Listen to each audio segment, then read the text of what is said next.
Hello, and welcome to History at Bedtime.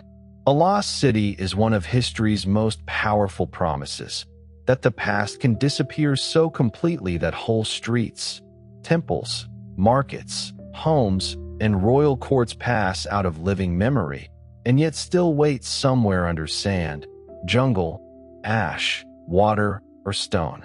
There is a particular quality to a city that has been lost, not simply abandoned or damaged or transformed beyond recognition, but genuinely lost, swallowed by jungle or buried under desert sand or drowned beneath rising water, erased from living memory until someone, centuries or millennia later, pushed aside the earth or cut through the vegetation and found it waiting. The discovery of a lost city carries a weight that no other archaeological find quite matches, because a city is not simply a collection of objects, but the fossilized outline of an entire world, the streets along which people walked every morning, the markets where they argued over prices, the temples where they whispered their fears to gods they believed were listening, the houses where children were born and where old people died. To find a lost city is to find all of this at once, compressed into stone and earth and the silent evidence of thousands of ordinary lives. This story moves through several of them. Cities that rose to extraordinary wealth and power and cultural achievement, and then, through conquest, through abandonment, through environmental catastrophe, through the slow and patient work of time, fell out of living memory and disappeared into the landscape, waiting for the moment when the world would find them again. We will visit Petra, carved into the rose-red cliffs of the Jordanian desert. We will stand in the shadow of the temples of Tikal, rising above the Guatemalan jungle canopy. We will walk the streets of Pompeii, frozen in the moment of its destruction. We will look for Carthage in the ruins that Rome left behind after it decided that a rival city must be erased entirely. We will seek Troy on its windswept hill above the Aegean. We will try to understand what Angkor was, at the height of its power, before the forest came back. Each of these places is a version of the same story and a completely different story. Each was lost in its own way. Each was found in its own way. And each, when found, forced the world to expand its understanding of what human civilization had been capable of, in places and at moments that the dominant historical narratives had ignored or forgotten or never known. Petra announces itself before you see it. The landscape of southern Jordan, around the ancient Nabatean capital, is dramatic in a way that operates on the senses before the mind has time to process it. A series of narrow slot canyons cutting through extraordinary formations of sandstone that changes color as the light changes, from pale cream to deep ochre to a rose pink in the afternoon, that justifies the name sometimes given to the city, the Rose Red City.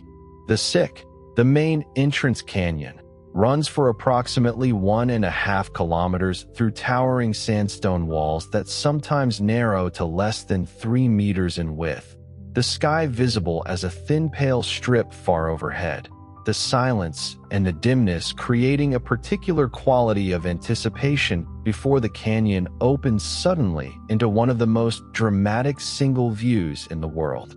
The treasury, Al-Khazna in Arabic, is the first major structure that a visitor emerging from the Sick encounters, and the shock of it has not diminished with familiarity or with the millions of photographs taken of it. It stands approximately 40 meters tall and approximately 28 meters wide, carved entirely from the face of the sandstone cliff. Its Hellenistic facade of columns and pediments and figural sculpture executed in the rock itself with extraordinary precision, the stone cut away to reveal the building rather than built up from separate pieces. The entire front surface carved from a single geological formation over years or decades of patient skilled work. The building it reveals, behind the facade, is relatively simple, a large rectangular chamber, undecorated, clearly not intended primarily as an interior space for daily use. And the scholarly debate regarding its original function, whether tomb, treasury, or temple, has never been fully resolved.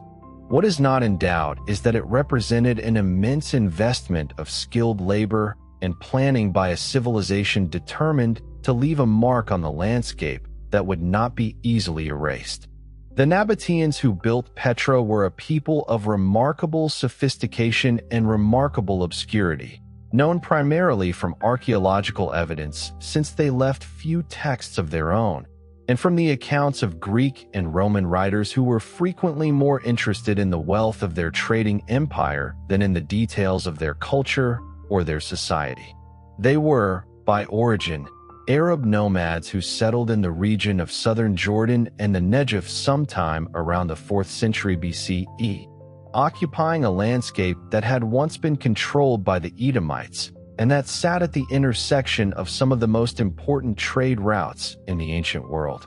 The incense route, along which the precious aromatics of southern Arabia, frankincense and myrrh and various spices, traveled northward toward the Mediterranean markets where they were consumed in enormous quantities for religious ceremonies and for the perfume and luxury trade, passed through Nabatean territory and was controlled by Nabatean merchants who charged tolls and provided the water, food, and security services that made the route commercially viable. The wealth generated by this control of the incense trade, combined with revenues from copper mining and agricultural development of the apparently unpromising desert landscape, funded not only the extraordinary rock-cut architecture of Petra itself, but also an elaborate system of water management that made the city habitable in an environment that received almost no rainfall for much of the year. The Nabateans cut channels, built cisterns, and constructed ceramic pipe systems through the surrounding landscape to capture and store the intermittent rains and the flash floods that the region's occasional intense storms produced, creating an artificial abundance of water in a desert that supported a population far larger than the natural landscape could otherwise have sustained. Archaeological investigation of these water systems has revealed engineering of surprising sophistication, and it represents one of the most impressive achievements of a civilization that modern audiences rarely encounter in their historical education. The street of facades along the main wadi of Petra gives an overwhelming sense of the city's scale. Hundreds of tomb facades carved into the cliff walls at various heights, ranging from simple openings in the rock to elaborate columned monuments several stories tall, the accumulated funerary architecture of centuries of Nabatean prosperity. Beyond these facades, further into the valley, the remains of a colonnaded street, a Roman period temple, a theater carved from the rock with seating for several thousand spectators, and numerous other structures reveal a city that absorbed and adapted elements of Hellenistic and Roman architectural tradition alongside indigenous Nabatean building forms, creating an architectural hybrid that is unlike anything else in the ancient world. Petra's decline was gradual rather than catastrophic, a consequence of geopolitical and commercial shifts that redirected the incense trade away from the Nabatean routes as Red Sea shipping increasingly bypassed the overland routes that had been Nabatea's economic foundation. The city was incorporated into the Roman Empire in 106 CE, becoming the capital of the province of Arabia Petrea, and it continued to function and even to flourish briefly under Roman patronage. But the gradual shift of trade routes, combined with a devastating earthquake in 363 CE, progressively reduced the population and the economic activity that had sustained the city, until by the Byzantine period Petra was a substantially diminished settlement, and by the early medieval period it had effectively ceased to function as a city at all. Its rock-cut tombs and temples occupied at various times by hermit monks and later by Bedouin families who settled within the ancient carved chambers, their cooking fires leaving the black smoke stains still visible on the ceilings of the treasury and other monuments. The Western world's awareness of Petra's existence was minimal through most of the medieval and early modern period, known primarily from classical texts, as the former capital of a trading empire. Its rediscovery by European eyes came in 1812, when the Swiss explorer Johann Ludwig Burckhardt, traveling in disguise as a Muslim pilgrim to avoid the dangers of European travel in the region, persuaded a local guide to take him to what the local Bedouin called Wadi Musa, the Valley of Moses. What he found exceeded anything that the classical texts had prepared him for, and his report of the ruined city with its extraordinary rock-cut architecture caused a sensation in the European scholarly world and launched a century and a half of increasingly systematic archaeological and historical investigation that continues to produce new understanding of the Nabatean world and its capital. The rock itself is the medium and the message at Petra simultaneously. Every facade, every staircase, every cistern, every channel cut into the sandstone represents the direct physical encounter between human intention and geological fact, the patient work of carving away what is not needed to reveal the form that was imagined. In this sense, the architecture of Petra is a kind of negative sculpture, defined by absence rather than presence, by what was taken away rather than what was added. The Nabateans understood the sandstone they were working with, its particular colors, its stratification, its tendency to produce naturally dramatic forms when cut with precision, in ways that allowed them to use the stone's own qualities as an active element of their architectural aesthetic rather than simply a material to be shaped to a predetermined design. The result is a city that seems to have grown from the landscape rather than been imposed upon it, an impression that does not diminish the extraordinary human effort and human skill that produced it. Walking through Petra at dawn, when the light enters the sick from the east and the shadows are long and the colors of the stone are at their most varied and most saturated, and before the organized tourism of the day begins, one can approach something of the experience that the travelers of antiquity had when they arrived at the city after days of desert travel. The water sounds through the channels that still carry runoff from winter rains. The carved facades glow in colors that shift from moment to moment as the light changes. The silence is profound, and the sense of a world that existed here, fully and completely, and with enormous vitality, before it gradually receded and was covered by the indifference of time, is immediate and affecting in ways that more accessible and more frequented ancient sites rarely achieve.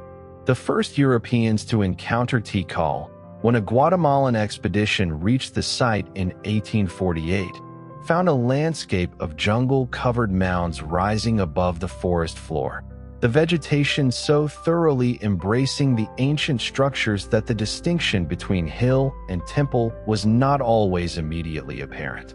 Clearing vegetation revealed stone beneath, and clearing more vegetation revealed more stone, and eventually the true character of what lay beneath the forest became unmistakable, the remains of one of the largest and most powerful cities in the ancient Maya world. A metropolis that at its peak controlled a territory of considerable extent and governed a population that modern estimates place at somewhere between 100,000 and perhaps twice that number. The Maya civilization of the Classic period, which reached its maximum development between approximately 250 and 900 CE, produced one of the most remarkable intellectual and artistic achievements of the ancient Americas. The Maya developed a fully phonetic writing system, one of only a handful of independent writing traditions in world history, that allowed them to record history, genealogy, ritual information, and astronomical calculations with a precision and a complexity that still astonishes scholars who study the thousands of hieroglyphic inscriptions that survive on monuments, ceramics, and the few bark paper books that escaped the systematic destruction of Maya books by Spanish colonial authorities.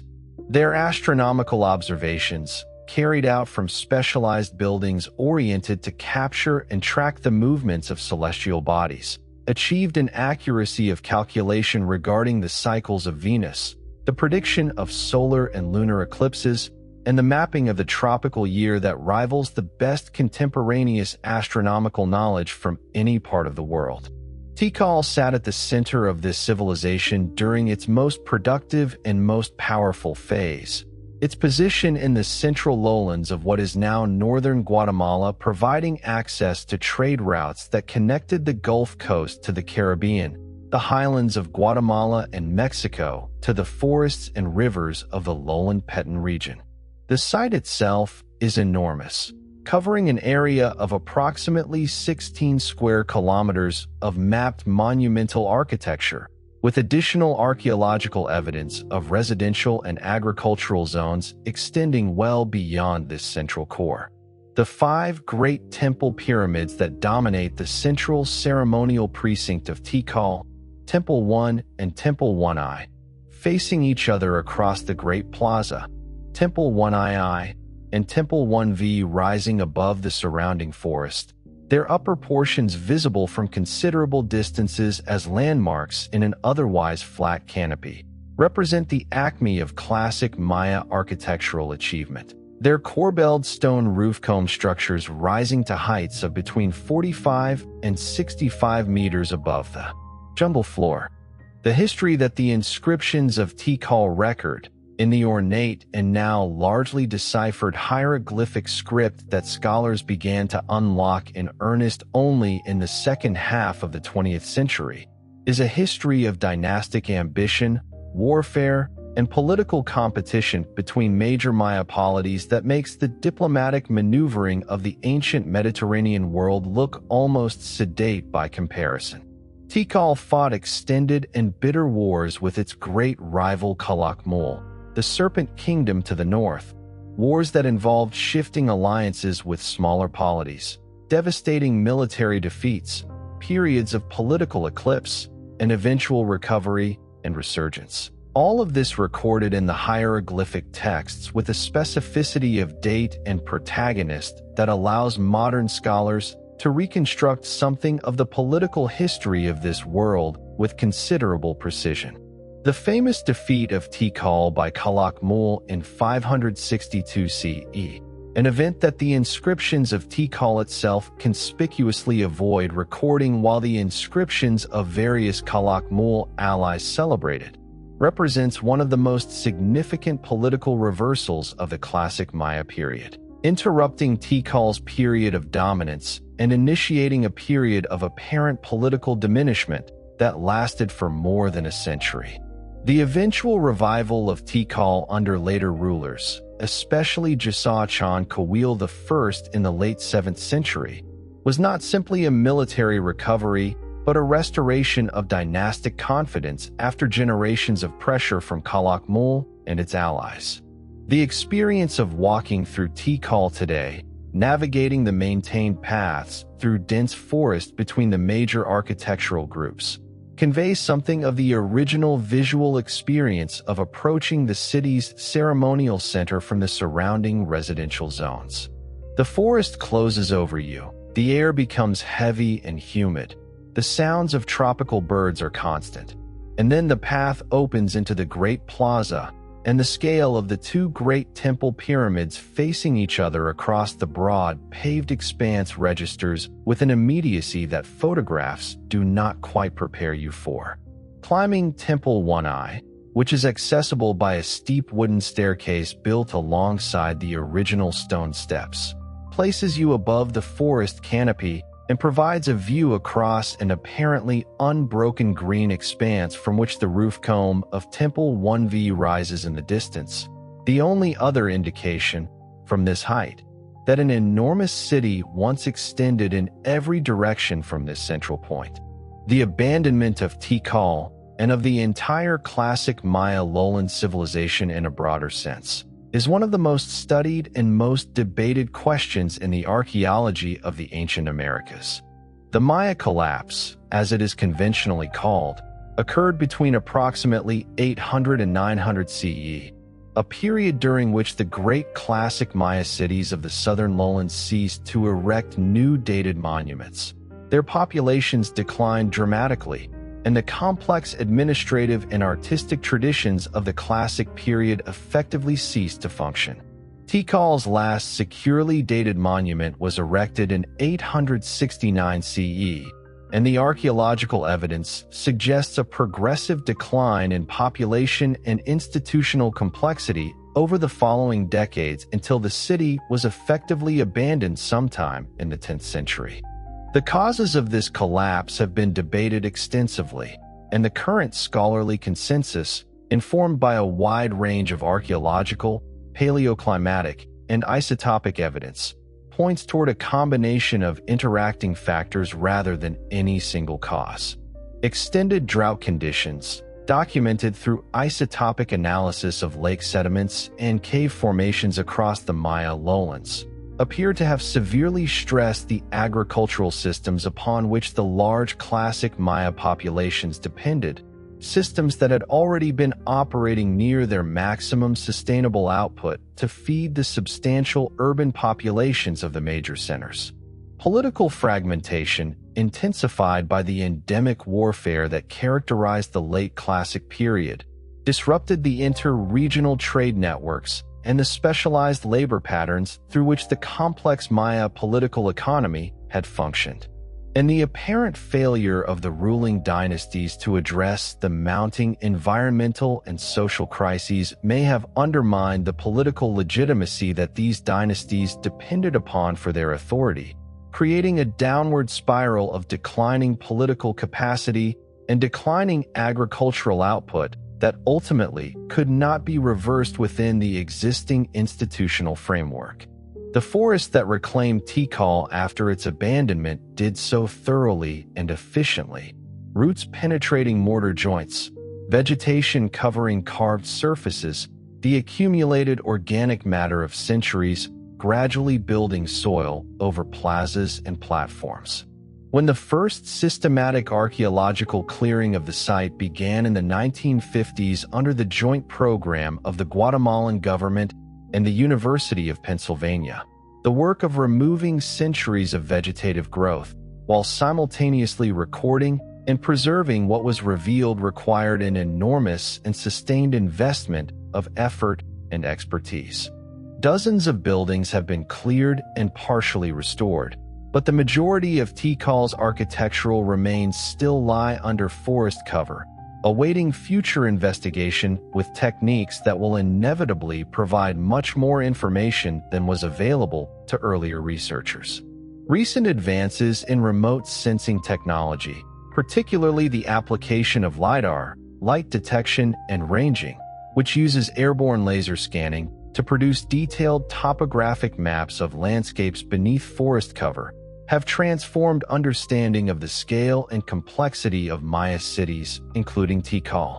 LiDAR surveys conducted over the past decade have revealed previously unknown architectural features, residential areas, agricultural terracing systems, and water management infrastructure extending well beyond the areas previously investigated by ground-level archaeology, suggesting that the scale of settlement and the complexity of Maya urban systems were substantially larger than earlier research had estimated, and prompting significant revision of population estimates and of the overall scale of agricultural and economic activity that sustained the classic Maya civilization at its peak.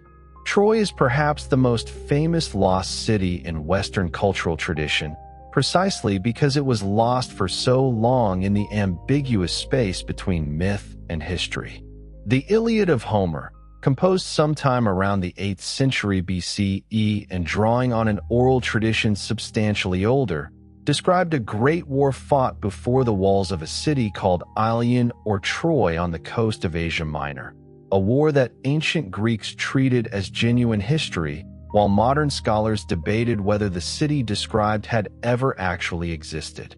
The discovery of the site of ancient Troy at Hisarlik in northwestern Turkey in the 1860s and 1870s, through the excavations of Heinrich Schliemann, was one of the most dramatic episodes in the history of archaeology, and the story of that discovery reveals nearly as much about the history of archaeology itself as it does about the ancient city Schliemann was seeking. Schliemann was not a trained archaeologist, but a German businessman who had made an enormous fortune in various commercial ventures and who had nurtured since childhood a passionate belief, unusual for an educated 19th century European, that Homer's Iliad was not merely literary tradition but genuine historical memory, and that the city of Troy had been a real place whose remains could be found if one looked in the right place with sufficient determination. He identified the mound of Hisarlik, a prominent artificial hill on the northwestern tip of Asia Minor overlooking the Straits of the Dardanelles, as the most plausible location for Homer's Troy based on the geographical descriptions in ancient texts, and he was correct. What the mound contained, as Schliemann's excavations revealed, was not one Troy, but approximately 9 successive settlements built one upon another over a span of roughly 3,000 years, from the early Bronze Age to the Roman period, creating a layered archaeological sequence of extraordinary complexity and historical significance. Schliemann's methods were, by later archaeological standards, catastrophically destructive. Eager to reach what he identified as Homer's Troy, he initially believed this to be Troy II, one of the earlier Bronze Age settlements, rather than Troy 7a, the level now generally accepted as the most likely candidate for the city described in the Iliad. He excavated rapidly, and without the careful stratigraphic recording that would have allowed future researchers to reconstruct the context of what was found.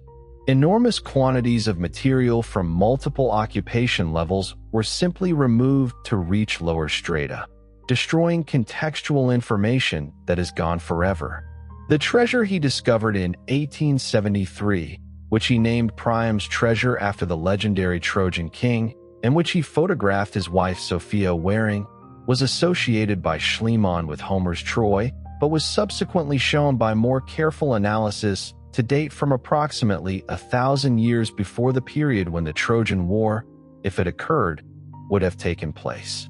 The archaeology of Hisarlik since Schliemann's initial work, through subsequent excavation programs by Wilhelm Dorpfeld in the 1890s and Carl Blegen from the University of Cincinnati in the 1930s, and most recently the long-running Tübingen University excavations begun in 1988, has produced a substantially more nuanced and more reliable picture of the site and its history. The level designated Troy 6H, a substantial and well-planned Bronze Age city dating to the period roughly consistent with the traditional dates for the Trojan War around 1200 BCE, shows evidence of violent destruction by fire, destruction that some archaeologists interpret as consistent with a military assault, though others note that fire could have resulted from earthquake damage or other causes. The city of this level was of considerable size, surrounded by massive defensive walls whose remains are still impressive today, and was clearly a place of significant regional importance connected to trade networks extending across the Aegean and beyond. Whether or not the Trojan War actually happened in anything like the form described by Homer, the site of Hisarlik represents an extraordinary archaeological record of human occupation extending from the Neolithic period to late antiquity, and the questions it raises about the relationship between myth and history, between literary tradition and archaeological reality, have made it one of the most significant and most discussed sites in world archaeology. The very fact that a location corresponding to Homer's Troy exists, in approximately the location described, with the appropriate defensive architecture and evidence of Bronze Age prosperity and violent destruction, has convinced many scholars that some form of historical memory lies behind the literary tradition of the Trojan War. Even if the specific events described by Homer are heavily mythologized elaborations of much more modest historical realities. Standing on the excavated remains at Hisarlik today, looking out across the plain of the Scamander toward the Aegean Sea visible in the distance, the landscape described by Homer becomes suddenly real in a way that no amount of literary reading quite achieves. The same wind that Homer describes moving through the ships and the camps of the besieging Greeks still blows across this plain. The same sea glitters at the same distance. The same low hills rise to the east toward the mountains of Asia Minor. The geography of the poem and the geography of the place coincide with a precision that is, whatever one's views on the historicity of the Trojan War itself, genuinely striking, and it suggests that whoever composed the original tradition that Homer later elaborated had direct and detailed knowledge of this specific landscape. Carthage presents a different kind of loss from Petra or Tikal or Troy, because Carthage was not abandoned or buried but deliberately destroyed, methodically demolished by the armies of Rome in 146 BCE at the conclusion of the Third Punic War, in an act of calculated annihilation that ancient sources describe in terms suggesting a systematic effort not merely to defeat, but to erase a civilization that Rome had come to see as an existential rival. The phrase attributed to the Roman senator Cato the Elder, who reportedly ended every speech he gave to the Senate regardless of its subject with the words Carthago delenda est, Carthage must be destroyed, has become one of the most famous political catchphrases of antiquity, but the actual policy it advocated was something considerably more brutal than any phrase can convey.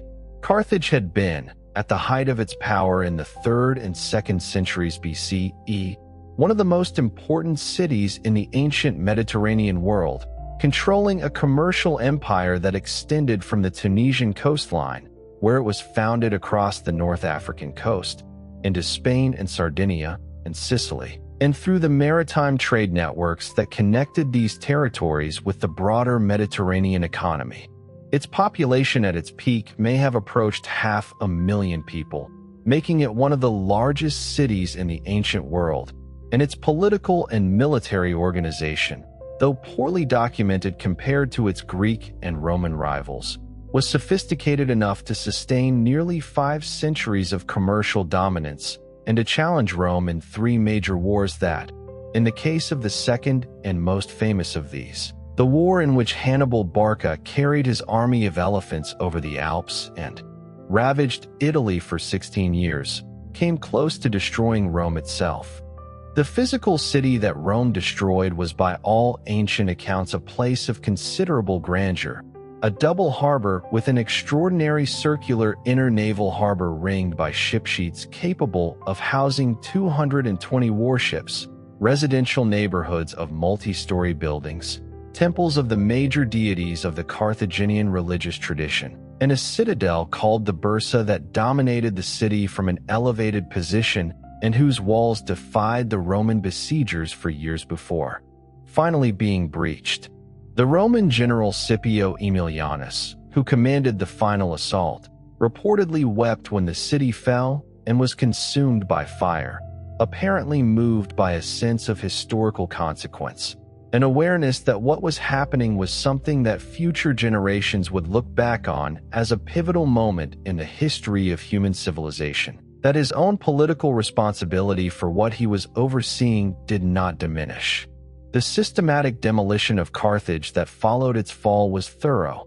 Buildings were torn down, the site was cursed, and the Roman colonization of the area proceeded in ways designed to overwrite the Carthaginian urban landscape with Roman settlement.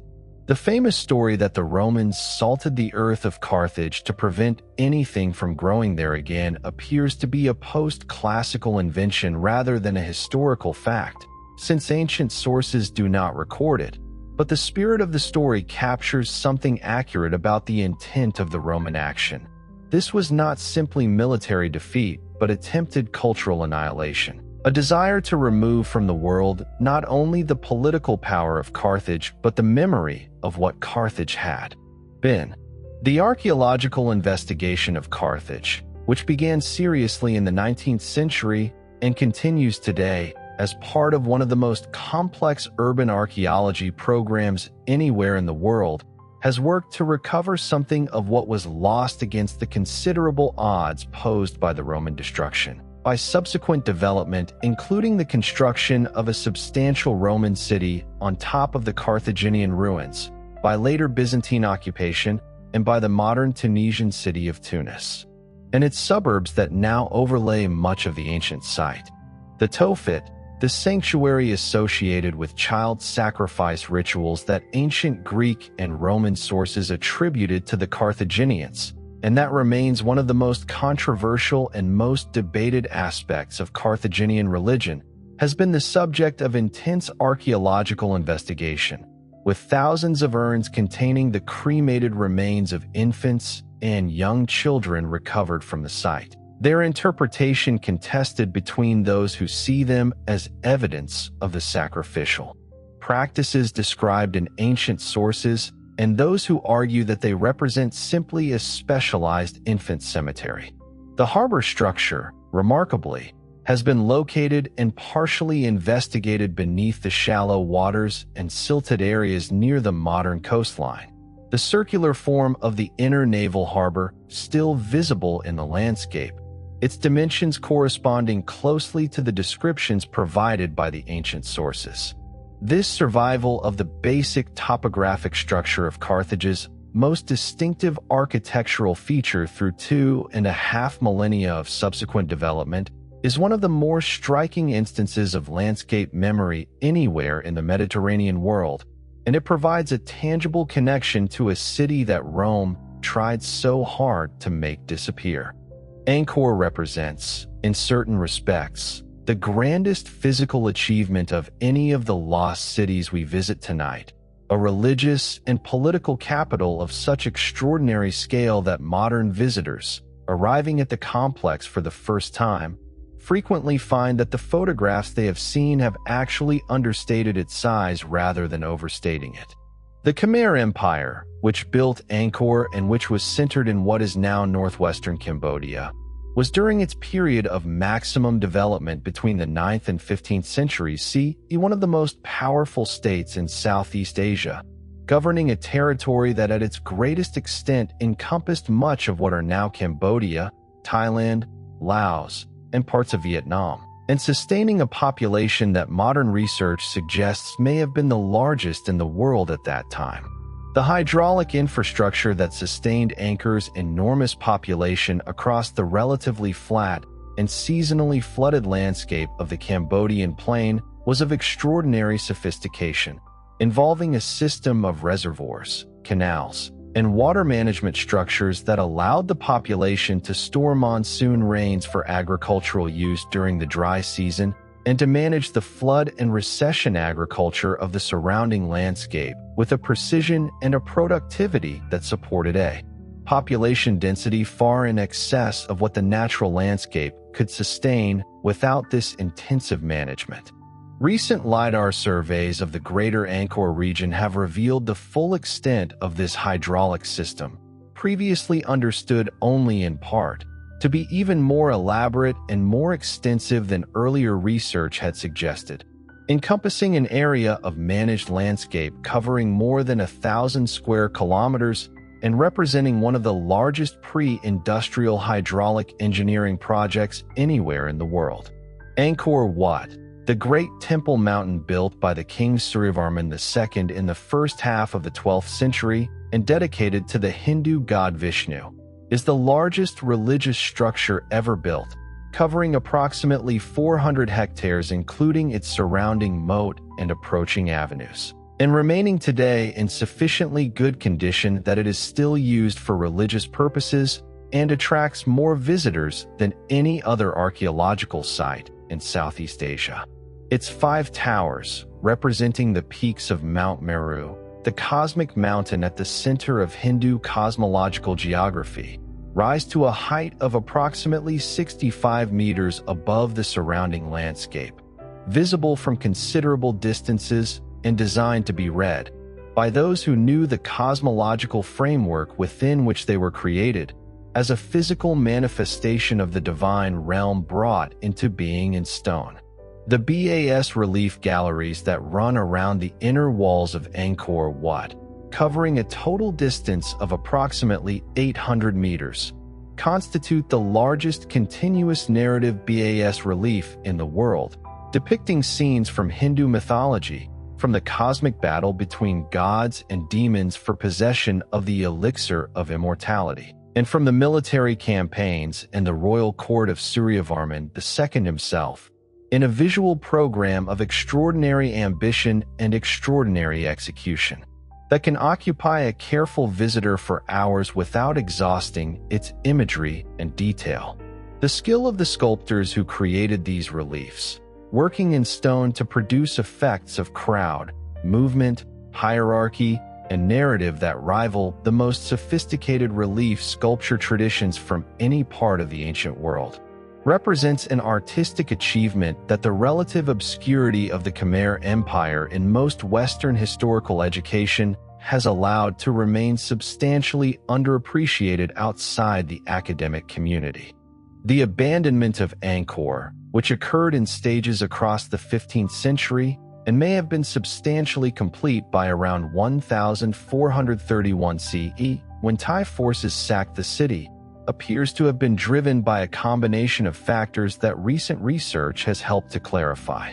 Environmental data from sediment cores and tree ring records indicates that the period of Angkor's decline coincided with severe drought conditions punctuated by extreme monsoon events, climatic instability that would have been devastating to the sophisticated hydraulic management system upon which Angkor's agricultural productivity depended.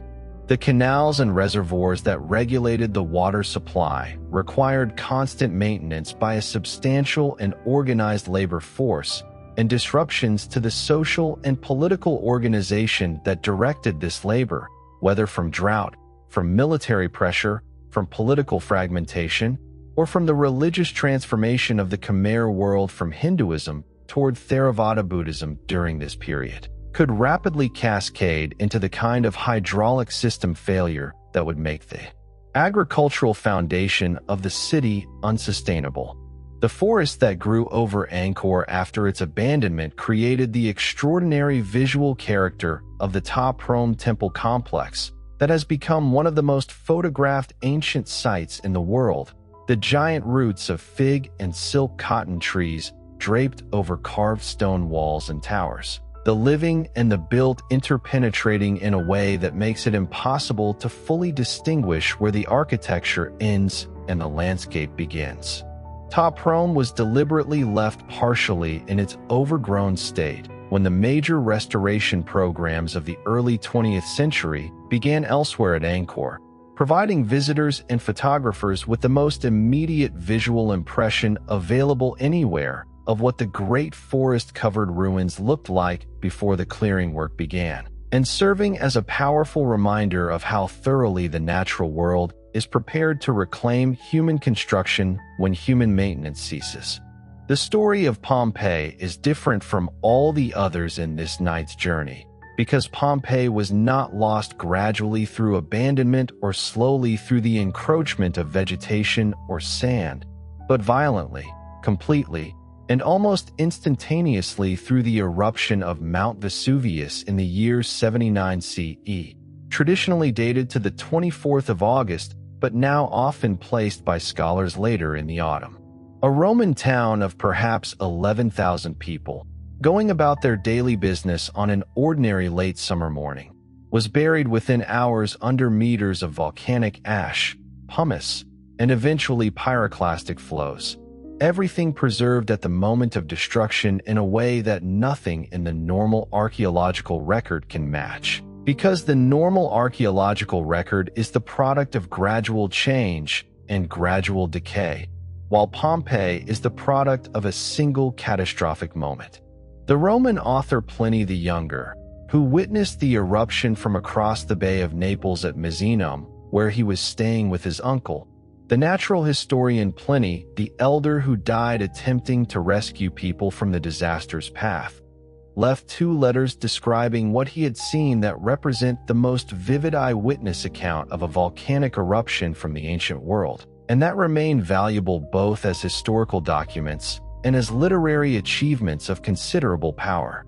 He describes the cloud rising from Vesuvius as resembling an umbrella pine, branching at its upper reaches, then darkening as it carried more material aloft, and the subsequent darkness and ash fall that made daylight disappear and turned the world around him into a landscape of suffocating darkness punctuated by distant sounds and trembling ground.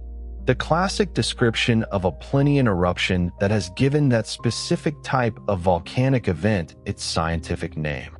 The eruption buried not only Pompeii, but the nearby resort town of Herculaneum. Smaller, and in some ways archaeologically more informative than Pompeii, since it was buried by a different mechanism, a pyroclastic surge rather than an ashfall, that preserved organic materials including wood furniture, wooden roof beams, and even food in states of carbonization that have allowed unprecedented reconstruction of ordinary Roman domestic life. The boats found at Herculaneum's ancient shoreline, where dozens of people had taken refuge in the arched boathouses and were killed by the extreme heat of the pyroclastic surge, represent the largest collection of ancient boats ever found and have provided important information about Roman shipbuilding traditions. The Villa of the Papyri at Herculaneum, whose library of carbonized papyrus scrolls was discovered in the 18th century and is still being studied using modern imaging technology capable of reading the text of documents too fragile to be physically unrolled, is one of the most extraordinary archives from the ancient world and continues to yield new texts from authors previously known only from references in other ancient sources. Pompeii's rediscovery is itself a fascinating story of changing approaches to the ancient past. The site was identified by a Spanish military engineer working on an aqueduct project in 1599, but systematic excavation did not begin until 1748, under the patronage of the Bourbon King Charles VII of Naples, initially motivated by the hope of finding valuable ancient objects that could decorate the royal palaces rather than by any coherent archaeological program. The early excavations were correspondingly haphazard and destructive, focused on extracting sculptures, mosaics, and wall paintings while paying little attention to the context of what was found or to the preservation of structures that could not be moved. It was only in the late 18th and early 19th centuries that more systematic approaches began to develop, and the idea of preserving Pompeii in place as a coherent archaeological site that could be studied and visited began to take precedence over the extraction of movable objects. The plaster casts of victims that have become among the most famous objects at Pompeii were developed by the archaeologist Giuseppe Fiorelli in the 1860s, who realized that the spaces left in the solidified ash by the decomposed bodies of those who had died during the eruption could be filled with liquid plaster to produce casts that preserved the postures and even the facial expressions of the last moments of life. These casts, of people crouching against walls, of a dog still chained to its post, of a family huddled together in a corner, have an emotional immediacy that no other archaeological find from the ancient world quite matches, because they make individual human suffering from nearly 2,000 years ago as visually and viscerally present as anything that has happened in living memory.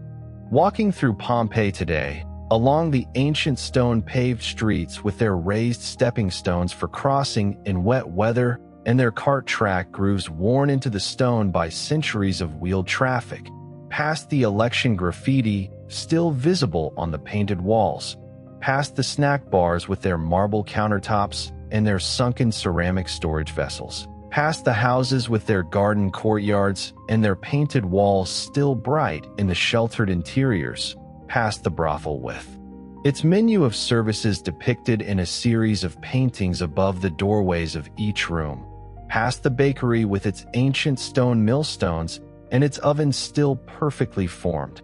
One walks through the most complete surviving picture of daily life in any city from the ancient world. A picture so detailed and so humanly particular that the intellectual distance usually maintained between the modern visitor and the ancient past simply collapses.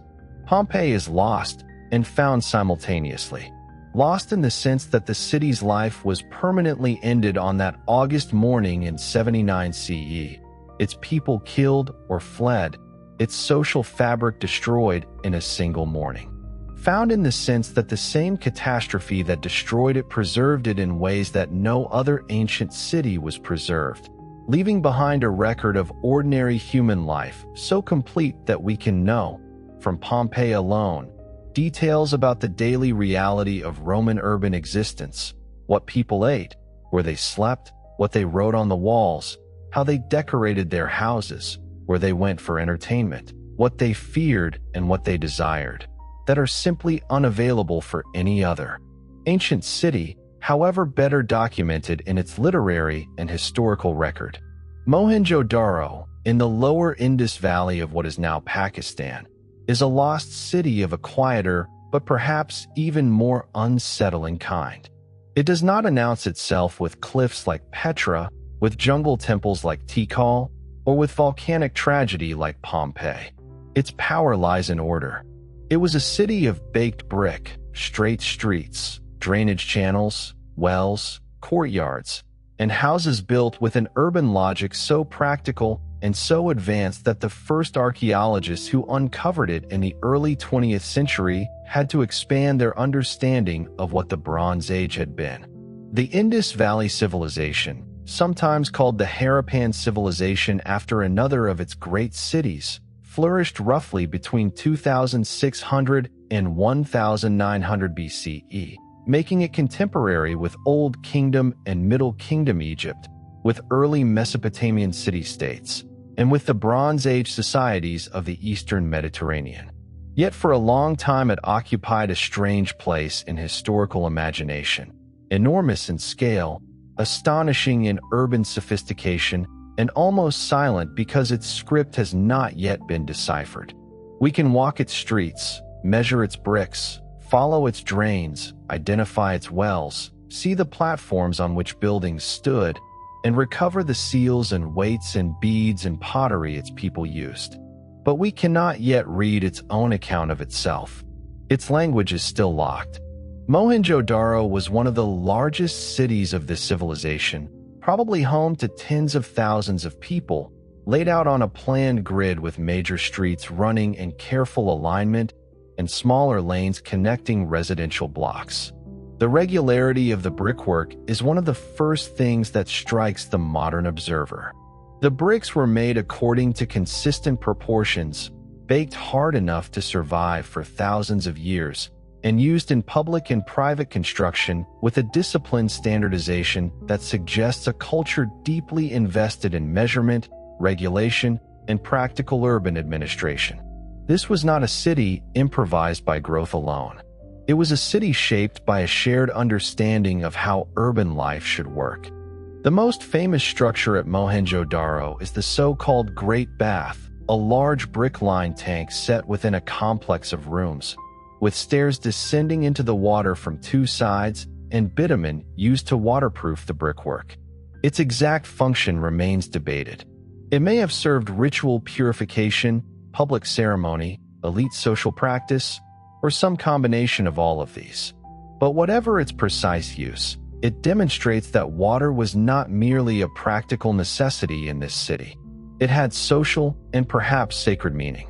The careful construction of the tank, the surrounding rooms, and the drainage arrangements all suggest that the act of entering, using, and leaving the water was structured by more than convenience. Even more remarkable than the Great Bath, in some ways, is the ordinary drainage system. Many houses had bathing areas. Many had access to wells. Wastewater was carried away through covered drains running along the streets, sometimes with inspection openings that allowed the drains to be cleaned and maintained.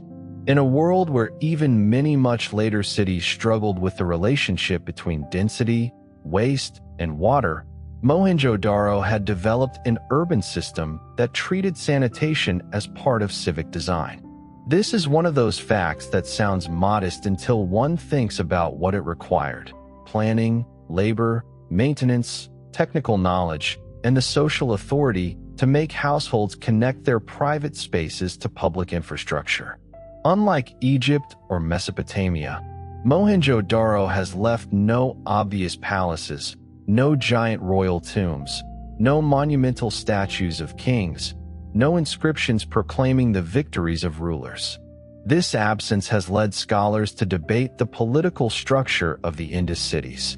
Were they governed by councils, priestly elites, merchant administrators, or rulers whose monuments have simply not survived in recognizable form? The evidence does not answer the question conclusively, but the absence itself matters. Mohenjo-Daro forces us to imagine a form of ancient urban civilization not organized around the visible glorification of individual kings, at least not in the way Egypt, Mesopotamia, or later Rome were. Its monumentality is civic rather than dynastic. Its greatest surviving achievement is not a royal face, but the city itself. The decline of Mohenjo-Daro and of the Indus civilization more broadly remains one of the major questions in ancient history. The old story of violent invasion has largely been abandoned by scholars. The evidence points instead toward a more complex combination of environmental change, shifting river systems, possible weakening of monsoon patterns, changes in trade, and gradual urban decentralization. Cities were not necessarily destroyed in a single dramatic event.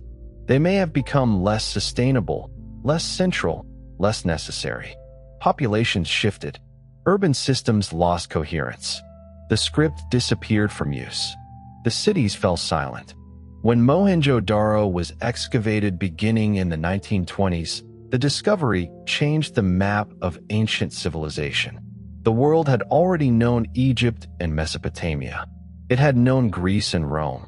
But here was another great Bronze Age urban tradition, equal in scale and sophistication to the famous river civilizations of the Near East, yet different in its social expression and still partly unreadable.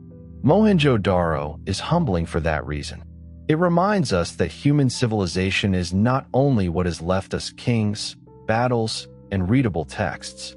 Sometimes it is a drain covered neatly by a brick slab, a private bath in a modest house, a seal no one can yet read, and a city whose order still speaks though its language does not. Hattusa, the capital of the Hittite Empire in central Anatolia, was lost in another way, not swallowed by jungle or desert, but reduced to a name scattered through ancient texts until the stones of the city and the clay tablets of its archives revealed that a major power had been hiding in plain sight. For centuries, the Hittites were known primarily from references in the Hebrew Bible and from Egyptian inscriptions describing enemies and treaties, but their own civilization was barely understood. Then archaeologists working near the modern Turkish village of Bagazkoy began uncovering walls, gates, temples, and eventually thousands of clay tablets written in cuneiform script. A forgotten empire returned to history through its paperwork. Hattusa stood in a harsh and dramatic landscape, far from the Mediterranean coast, high in the Anatolian plateau where winters could be severe and the terrain itself formed part of the city's defense. The Hittites turned this landscape into a capital of impressive strength. Massive walls followed the contours of the hills. Gates guarded the approaches, decorated with carved lions, sphinxes, and warriors. One of the most famous gates, the Lion Gate, still gives a sense of the city's visual language. Power expressed not through delicate ornament, but through guardian figures carved directly into stone, watching the entrances with a severity appropriate to an imperial capital that had to defend itself in a world of rival kingdoms. The Hittite Empire reached its height in the 2nd millennium BCE, when it rivaled Egypt, Mitanni, Assyria, and Babylon for influence across the Near East. Hittite kings negotiated, threatened, married diplomatically, made treaties, and fought campaigns that extended their influence far beyond the Anatolian heartland. The Battle of Kadesh, fought around 1274 BCE between the Hittite king Muwatalli II and the Egyptian pharaoh Ramesses II, was one of the largest chariot battles of the ancient world and one of the best documented military confrontations of the Bronze Age. Both sides claimed success. Neither destroyed the other. The eventual peace treaty between Egypt and Hutti, sealed by diplomacy and royal marriage, is often described as one of the earliest known international peace treaties, preserved in both Egyptian and Hittite versions. The clay tablets found at Hattusa reveal a civilization deeply concerned with law, ritual, administration, diplomacy, and the management of divine favor. There are treaties with vassal rulers, instructions to officials, ritual texts, myths, omen collections, prayers, laws, and royal annals. The Hittite state emerges from these tablets not as a vague barbarian kingdom on the edge of the civilized world, as older narratives might have imagined, but as a literate imperial system with sophisticated diplomatic practice and a complex religious life. Their gods were many, so many that later writers called Hutti the land of 1,000 gods. This was not exaggeration so much as an acknowledgement of Hittite religious inclusiveness.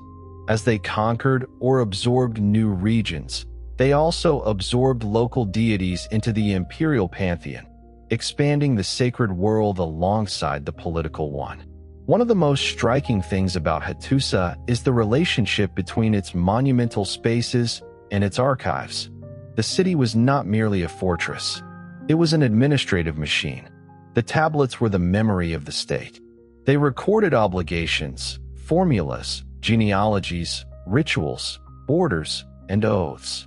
When the empire collapsed around 1200 BCE, during the wider crisis that brought down or transformed many late Bronze Age states across the eastern Mediterranean and Near East, the buildings burned and the tablets hardened in the fires that destroyed them.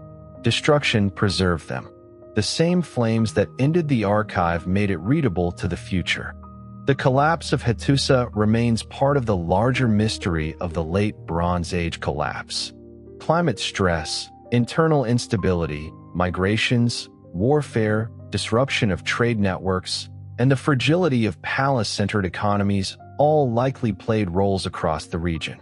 In the case of Hattusa, there is evidence that the city may have been partly evacuated before its final destruction, suggesting not a sudden surprise attack alone, but a period of weakening and strategic withdrawal.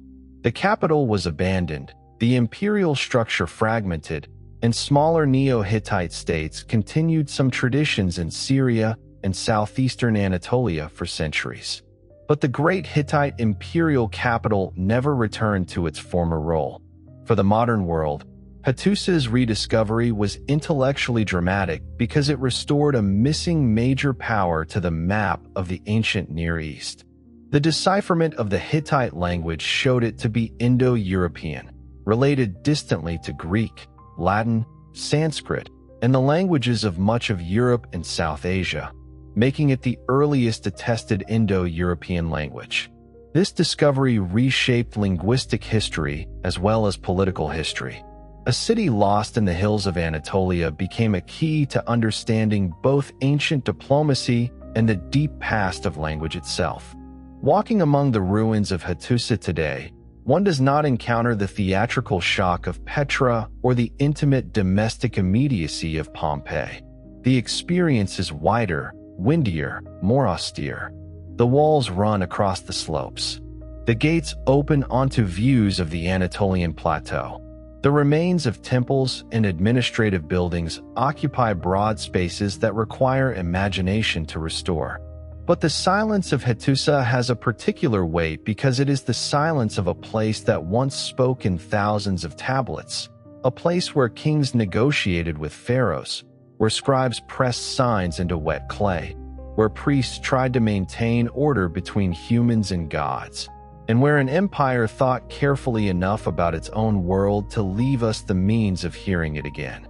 Akrotiri, on the island of Thera, modern Santorini, is a city preserved by disaster, like Pompeii, but with a different emotional texture. Pompeii gives us bodies, panic, and death. Akrotiri gives us rooms, paintings, staircases, storage jars, and an almost eerie absence of bodies. The Bronze Age town was buried by the catastrophic eruption of Thera sometime in the 2nd millennium BCE, an eruption so powerful that it reshaped the island itself and sent ash across the eastern Mediterranean. Yet the excavated town suggests that many inhabitants may have had warning and left before the final destruction.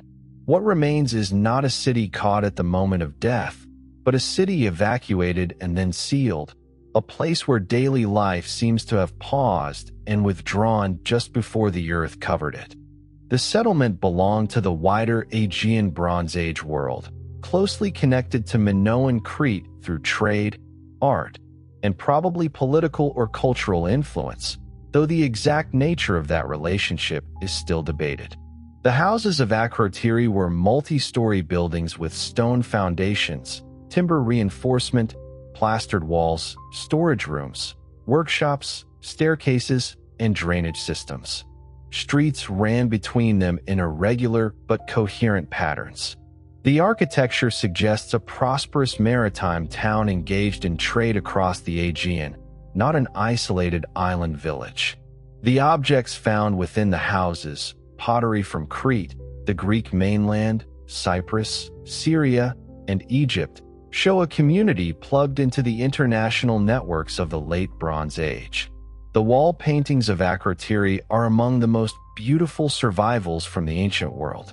They show blue monkeys, fishermen holding strings of fish, elegant women in elaborate dress, ships moving across a painted sea, saffron gatherers reaching toward crocus flowers, and landscapes filled with plants, animals, and motion. The art is vivid, graceful, and observant, less formal and more fluid than much Egyptian or Near Eastern palace art, full of natural detail and human activity. The famous flotilla fresco, with ships traveling between coastal towns, is not merely decorative. It is a vision of a maritime world, a painted memory of how the people of Akrotiri understood themselves, connected by sea, by movement, by trade, by ceremony. The eruption that destroyed Akrotiri was one of the major geological events of the Bronze Age. Its exact date remains debated, with scientific dating and archaeological synchronisms not entirely aligned, but its effect was certainly immense.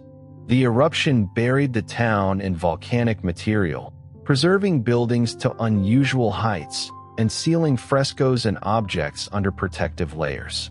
It may have contributed to disruption across the Aegean world, though older theories that it directly caused the collapse of Minoan civilization have been moderated by later research. The relationship between natural catastrophe and cultural change is rarely simple. Eruptions do not by themselves destroy civilizations unless those civilizations are already vulnerable in other ways, but they can alter coastlines, damage fleets, disrupt agriculture, and introduce stresses that reshape political and economic networks. The rediscovery and excavation of Akrotiri in the 20th century, especially under the Greek archaeologist Spiridon Marinatos, gave the modern world a Bronze Age town of astonishing preservation. Because the site was buried rather than built over continuously, its streets and rooms survived in ways that allow unusually detailed reconstruction of Aegean urban life. The lack of human remains has made the site feel almost ghostly. One imagines people carrying what they could, leaving behind storage jars, furniture, tools, and paintings, perhaps expecting to return when the danger passed. They did not return. The town became a time capsule not of death, but of interruption. Akrotiri is sometimes drawn into the legend of Atlantis, because Plato's story of a powerful island civilization destroyed by catastrophe has tempted generations of writers to connect the myth to the eruption of Thera. The connection is speculative and should not be treated as historical fact, but it is understandable why the association persists. Akrotiri offers something close to the emotional core of the Atlantis idea, a sophisticated island culture, maritime, wealthy, artistically refined, suddenly removed from the living world by the violence of the earth itself. Whether or not it has anything to do with Plato's story, the town gives us a real version of the feeling that the myth expresses, the knowledge that entire worlds can vanish not because they are weak, but because the ground beneath them changes. Nineveh, on the east bank of the Tigris opposite modern Mosul, was once the largest city in the world and the last great capital of the Assyrian Empire. Its name survived in biblical memory as a symbol of imperial arrogance and impending judgment, but for many centuries its actual ruins lay as great mounds in northern Mesopotamia, their contents unknown to the wider world. When 19th century excavators opened those mounds, they found not only palaces and reliefs, but libraries, thousands upon thousands of clay tablets that restored the literature, science, and royal ideology of ancient Mesopotamia to modern knowledge. The Assyrian kings who built Nineveh into an imperial capital understood the power of controlled terror and controlled beauty. Their empire stretched across much of the Near East, maintained through siege warfare, deportation, tribute, roads, provincial administration, and military organization of extraordinary efficiency. The palaces of Nineveh were decorated with carved stone reliefs showing lion hunts, campaigns, sieges, conquered peoples bringing tribute, and kings larger-than-life performing rituals of domination and divine favor. These reliefs were propaganda, but they were also art of great technical force. They show horses straining, soldiers climbing ladders, cities under assault, lions dying with an emotional intensity that still startles anyone who sees them. The library of Ashurbanipal is Nineveh's most famous intellectual legacy. Ashurbanipal, who ruled in the 7th century BCE, presented himself not only as a warrior king, but as a literate ruler, trained in scribal arts and committed to collecting the textual knowledge of Mesopotamia. His library included omen texts, medical texts, lexical lists, royal inscriptions, rituals, prayers, myths, and literary works. Most famously, it preserved tablets of the Epic of Gilgamesh, one of the oldest great works of world literature. When modern scholars deciphered cuneiform and read the flood story within Gilgamesh, the discovery caused a sensation because it revealed a Mesopotamian flood narrative older than the biblical version and forced a new understanding of the deep literary relationships among ancient Near Eastern traditions. Nineveh fell in 612 BCE to a coalition including Babylonians and Medes, after years of pressure on the Assyrian state. The city was sacked, the empire collapsed, and the Assyrian political system that had dominated the Near East disappeared with astonishing speed. Later empires inherited its methods, its roads, its administrative lessons, and in some cases its imagery, but Nineveh itself became ruin. Its destruction was so complete in historical memory that Greek writers only vaguely understood Assyria's real scale. A city that had commanded the fear of the ancient Near East became a mound. The rediscovery of Nineveh in the 19th century, especially through the work of Austin Henry Layard and other excavators, was one of the founding moments of Assyriology. Winged human-headed bulls, palace reliefs, tablets, and monumental inscriptions were removed and sent to European museums, where they astonished viewers and also became part of the complicated story of imperial archaeology. The recovery of Nineveh gave the modern world Assyria again, not just as a name in scripture, but as a fully historical civilization with kings, archives, art, administration, and a voice preserved in clay. Nineveh is a lost city that returned through writing. Its buildings were broken, its palaces burned, its empire became a warning story. But the tablets survived because clay, once fired by destruction, becomes durable. The same catastrophe that ended the city hardened the words that allowed the city to speak again. Few images of loss are more powerful than that. a library preserved by the fire that destroyed its world.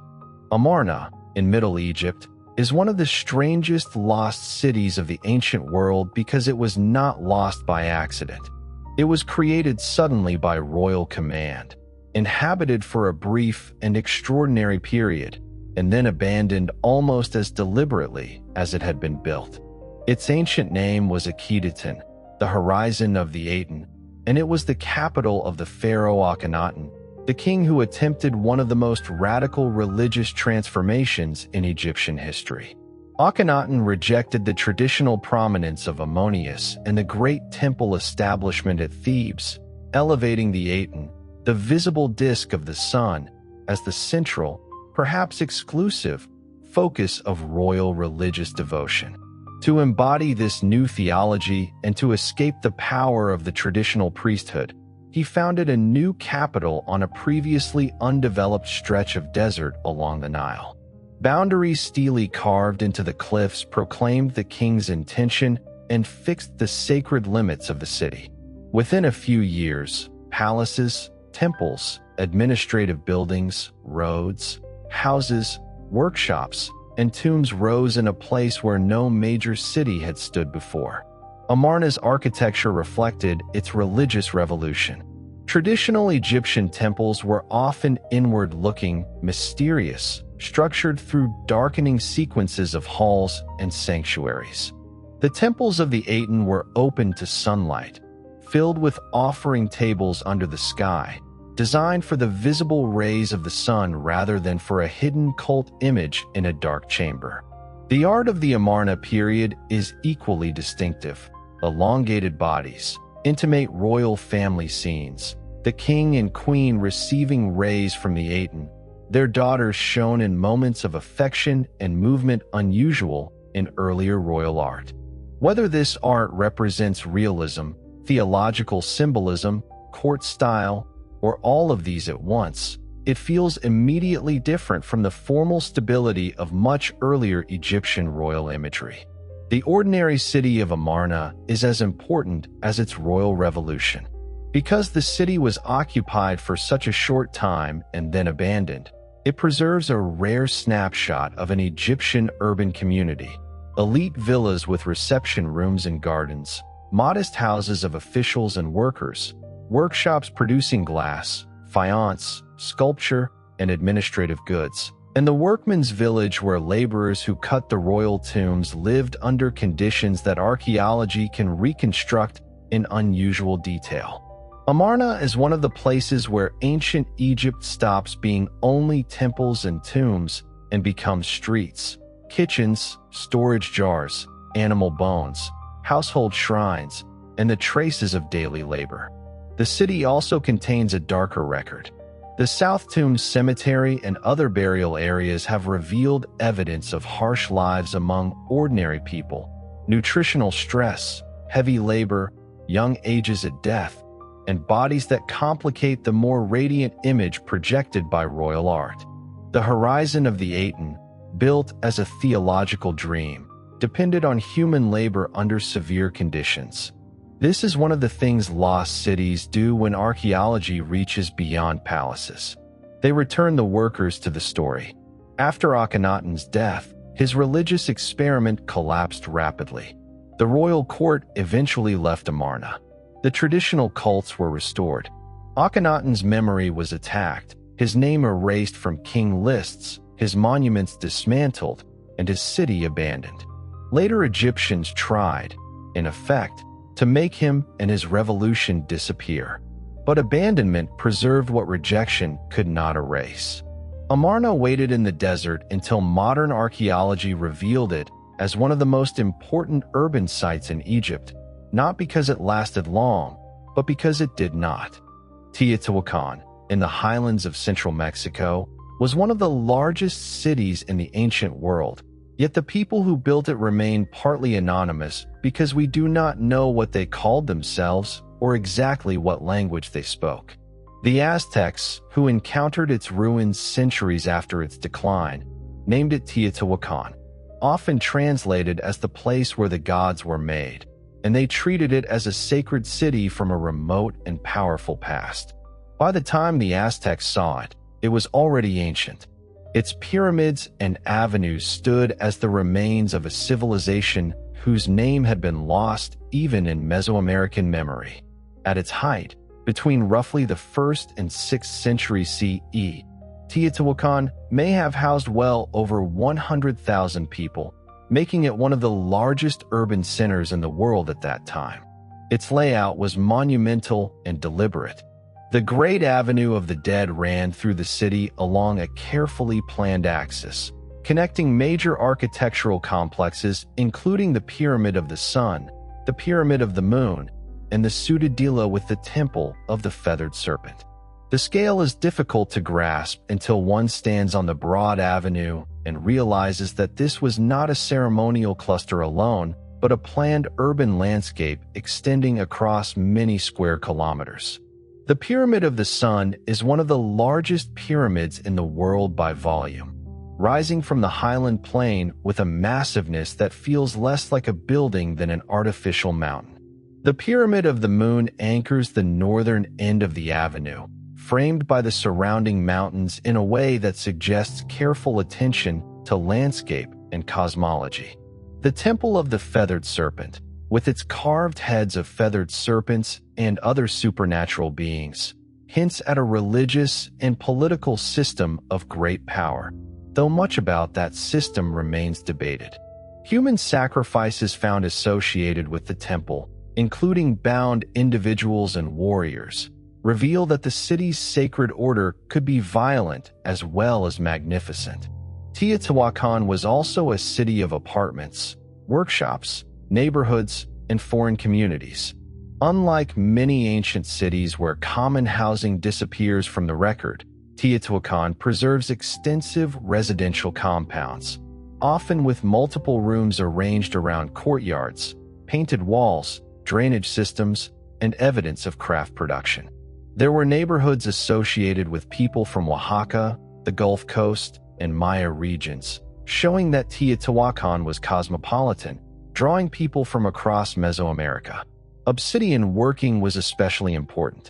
The city controlled access to major obsidian sources and turned volcanic glass into blades, tools, ornaments, and trade goods that circulated widely. The influence of Teotihuacan reached far beyond its own valley. In the Maya world, inscriptions and art suggest contact, intervention, or influence from Teotihuacan in the 4th century CE, including at Tikal, where a major political disruption in 378 CE appears connected in some way to figures associated with central Mexico. The exact nature of this relationship remains debated: conquest, alliance, dynastic installation, or ideological emulation, but the evidence is strong enough to show that Teotihuacan was not merely a large city. It was a force in the political imagination of Mesoamerica. The decline of Teotihuacan occurred around the 6th or 7th century CE, possibly through a combination of internal unrest, environmental stress, political fragmentation, and disruption of trade networks. Parts of the city show evidence of burning, especially elite structures along the central avenue, suggesting targeted destruction rather than accidental fire alone. The city did not vanish instantly, but its great political and ceremonial system collapsed. Later peoples remembered the ruins with awe, but not with clear historical continuity. Teotihuacan matters because it reminds us that anonymity is not the same as insignificance. We do not need to know the name of every ruler to recognize the scale of the achievement. The city was planned, inhabited, painted, governed, feared, and revered. It shaped Mesoamerica for centuries. Its builders lost their name, but not their presence. The pyramids remain, and the avenue still draws the eye toward a world whose silence is not emptiness but depth. Palmyra, in the Syrian desert, was never lost in quite the same way as Petra or Tikal, because its ruins remained visible and known to local populations, and travelers occasionally described them long before modern archaeology arrived. But it was lost as a living political world, and its rediscovery by European travelers restored to global historical imagination one of the great caravan cities of antiquity, a place where Roman, Greek, Aramaic, Persian, and Arab worlds met in stone, trade, and ambition. The city stood at an oasis between the Mediterranean and Mesopotamia, positioned along routes that carried silk, spices, pearls, textiles, glass, wine, metals, and luxury goods across the deserts and through the great empires that competed for control of the Near East. Palmyra's wealth came from mediation. It was not merely a place caravans passed through. It organized, taxed, protected, and profited from movement. Its merchants operated across enormous distances, leaving inscriptions not only in Palmyra, but in places as far away as the Euphrates and the Persian Gulf. The city was a node in the ancient world's long-distance economy, one of the places where the geography of trade became architecture. The architecture of Palmyra expressed this position of cultural in-betweenness. The great colonnaded street, the monumental arch, the temples, the funerary towers, and the public buildings used the visual language of the Greco-Roman world. But the religious forms, names, clothing, and inscriptions reveal a distinctly local society speaking Aramaic and Greek, honoring gods whose identities blended Semitic, Mesopotamian, and classical forms. The Temple of Bel, one of the city's greatest monuments, was neither simply Roman nor simply Near Eastern. It was Palmyrene, a product of a city that knew how to borrow imperial languages without becoming a mere copy of the empires around it. Palmyra's most famous ruler was Zenobia, the queen who in the 3rd century CE took advantage of Roman weakness to build a short-lived empire of her own. After her husband Odenathus was assassinated, Zenobia ruled as regent for her son and expanded Palmyrene control across Syria, Egypt, and parts of Anatolia, challenging Rome at a moment when the Roman Empire itself was divided by civil war, invasion, plague, and economic strain. She presented herself in multiple political languages, as a local queen, as a Roman-style ruler, perhaps as a new Cleopatra in the Eastern Mediterranean imagination. Her rule did not last. The Emperor Aurelian defeated her forces, captured Palmyra, and brought her to Rome.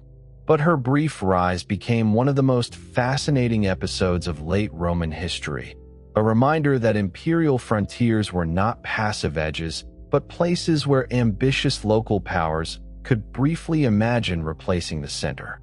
After Aurelian's reconquest, Palmyra declined.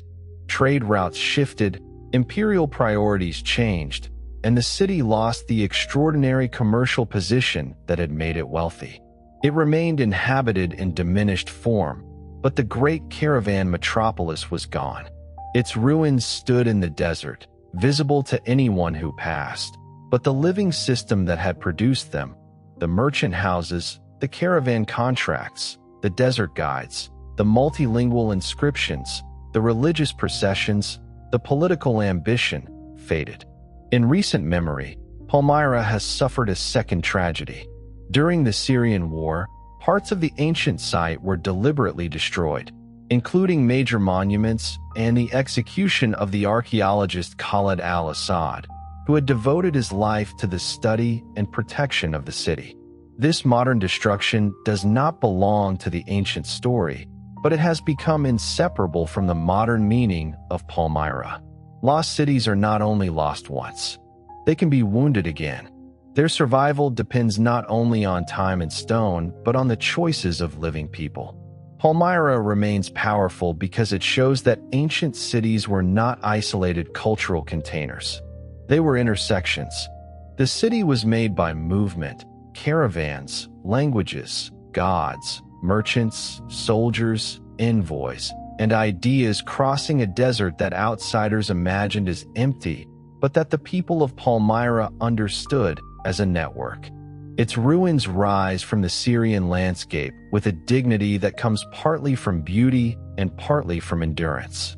Even damaged, even diminished, Palmyra still speaks the language of a world in motion. Leptis Magna, on the coast of modern Libya, is one of the most spectacular Roman cities ever excavated and one of the least present in popular imagination, partly because geography and modern politics have kept it outside the standard routes of mass tourism. Unlike Pompeii, it was not frozen by eruption. Unlike Carthage, it was not deliberately erased in a single act of imperial hatred. Leptis declined, was partly abandoned, partly buried by sand, and waded along the Mediterranean shore with its streets, baths, theater, market, basilica, and arches preserved with a completeness that makes it one of the great urban survivals of the Roman world. The city began as a Phoenician and later Carthaginian settlement, part of the commercial network that connected North Africa to Sicily, Sardinia, Spain, and the wider Mediterranean. After Rome defeated Carthage, Leptis gradually became part of the Roman world, and its fortunes rose dramatically when one of its own sons, Septimius Severus, became Roman emperor in 193 CE. Severus never forgot his African birthplace. Under his patronage, Leptis Magna was transformed by an enormous program of monumental construction, becoming a city whose public spaces reflected imperial favor on the grandest scale. The Severan Forum and Basilica at Leptis are among the most impressive architectural projects of the Roman Empire. The Basilica, with its richly carved columns and elaborate decorative program, was not merely a place of legal and commercial activity, but a statement that this North African city belonged fully within the imperial center of power. The Arch of Septimius Severus, the expanded harbor works, the baths, and the colonnaded streets all created an urban environment of extraordinary magnificence. Rome had many provincial cities. Few were honored like this. The city also gives a vivid sense of how Roman urbanism functioned outside Italy. The theater faced the sea. The market preserved stone tables with carved measuring holes, evidence of regulated commerce. The baths show the Roman commitment to public bathing as both hygiene and social ritual. The streets, paved and colonnaded, organized movement between spaces of law, worship, leisure, and trade. Leptis was a city of Roman citizenship and African landscape, Latin inscriptions and local memory, imperial architecture, and Mediterranean commerce. Like many great ancient cities, it was not culturally pure. It was powerful because it was layered. Its decline came through a combination of political instability, economic change, raids, shifting trade routes, and environmental pressures. The harbor silted. The empire weakened in the west. Vandal and Byzantine control followed Roman rule, and eventually the city diminished into ruins. Sand helped preserve what abandonment might otherwise have destroyed. Columns fell but remained. Streets disappeared under accumulation but were not completely robbed. When modern excavation began, especially under Italian archaeologists in the 20th century, Leptis emerged from the earth with a completeness that astonished scholars. Leptis Magna matters in a story of lost cities because it complicates the idea of the Roman world as something centered only on Rome, Pompeii, or the cities of Italy. It reminds us that Roman urban civilization spread across the Mediterranean in deeply local forms. North Africa was not a remote edge. It was one of the richest and most important regions of the Roman Empire, a source of grain, olive oil, literature, soldiers, bishops, emperors, and intellectual life. To walk Leptis is to walk through an African Roman city whose greatness was not derivative but central. There is a particular loneliness to Leptis in the modern imagination. Its stones are magnificent, but fewer people know them. Its theater looks toward the sea as if still expecting ships. Its forum still holds the memory of imperial ceremonies that ended nearly 2,000 years ago. It is not lost because no one has found it. It is lost because the story most people tell about antiquity still has too little room for places like it.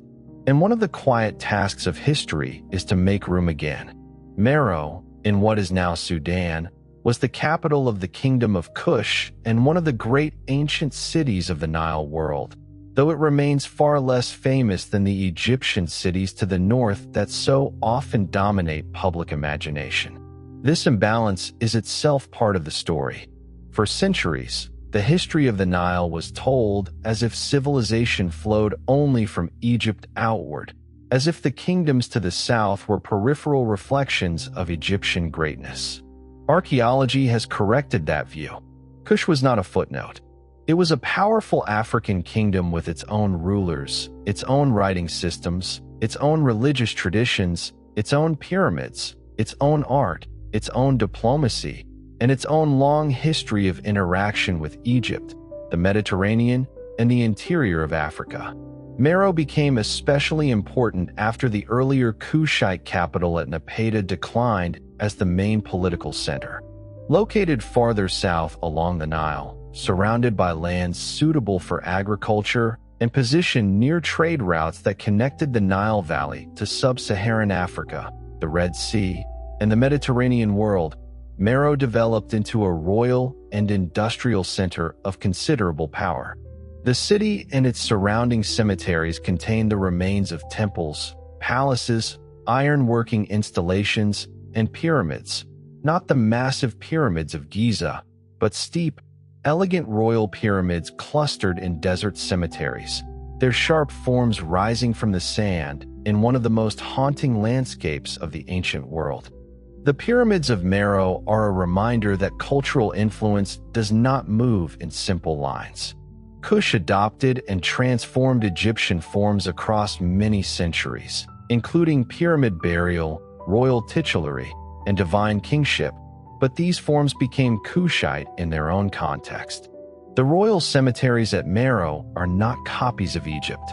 They are the architectural expression of a Nile civilization that had absorbed Egyptian traditions and reworked them through local political and religious priorities. The result is at once familiar and distinct. Pyramids in the desert, but narrower, steeper, arranged in dense clusters, marking a different royal world. The writing of Meroe adds another layer of fascination and frustration. The Meroitic script can be read phonetically, but the language itself is still not fully understood. Scholars can pronounce many inscriptions without being able to translate them completely, a situation that gives Meroe something of the same silence that surrounds the Indus cities. We know the city had kings and queens, religious ceremonies, trade, diplomacy, and conflict. We can identify names and titles, but much of its own voice remains partially locked, waiting for the kind of breakthrough that the decipherment of Egyptian hieroglyphs once provided for Egyptology. The queens of Kush, often called Candakes or Candaces in classical sources, were figures of real political authority, and the most famous confrontation between Kush and Rome occurred under the rule of a queen sometimes identified as Amanirenas. In the late 1st century BCE, after Roman Egypt pushed southward, Kushite forces raided Roman territory and even took statues from the Roman frontier. Rome retaliated, but the conflict ended in a negotiated settlement favorable enough to Kush that the kingdom retained its independence. This was no passive southern neighbor of Egypt. Meroe belonged to a political world capable of confronting Rome and surviving. Ironworking has long been associated with Meroe, though older claims that it was the Birmingham of Africa are now treated more cautiously by scholars. Still, the evidence for iron production is significant, and it points to a city with industrial as well as royal and religious dimensions. Slag heaps, furnaces, and workshops suggest specialized production that supported agriculture, warfare, and trade. The city was not merely ceremonial. It was economically active, technically skilled, and connected to broader systems of exchange. Meroe declined in the 1st century CE, probably through a mixture of environmental pressure, changing trade routes, competition with rising neighboring powers, and internal transformation. The kingdom of Aksum, to the southeast, became increasingly important, and by the 4th century CE the old Kushite political order had faded. But the ruins remained: pyramids, temples, inscriptions, and the desert silence around them. The modern rediscovery and study of Meroe has been shaped by colonial archaeology, shifting scholarly assumptions, and the growing recognition that ancient African civilizations must be understood on their own terms rather than treated as derivative appendices to Egypt or the Mediterranean. Meroe is essential to that correction. It shows that the ancient world was wider than the maps many people inherited in school. It shows that the Nile was not only Egyptian.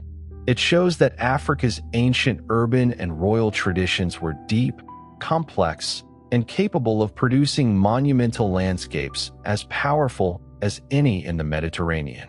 To imagine Meroe at night is to imagine pyramids under stars in a desert less crowded by tourists than Giza, less familiar to the global imagination, but no less filled with historical weight.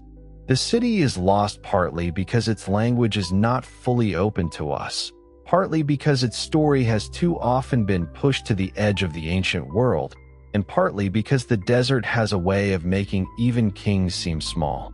But the pyramids remain. The names remain in fragments. The possibility of understanding more remains.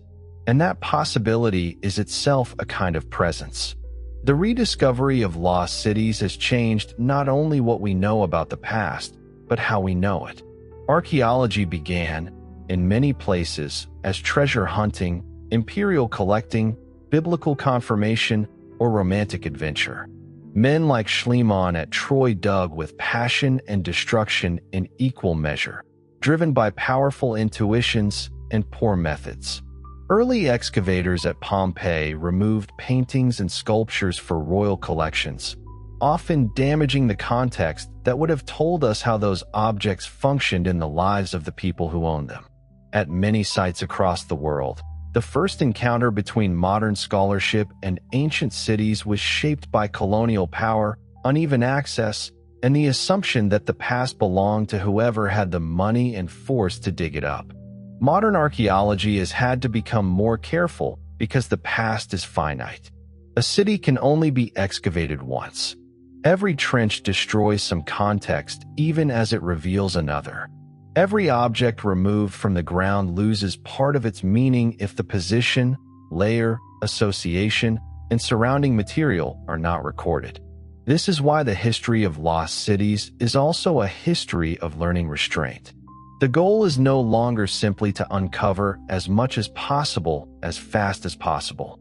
It is to understand, to preserve, to document, to leave some things for future scholars with better tools, and to recognize that local communities have claims to these places that are not secondary to the interests of foreign museums or distant academic debates.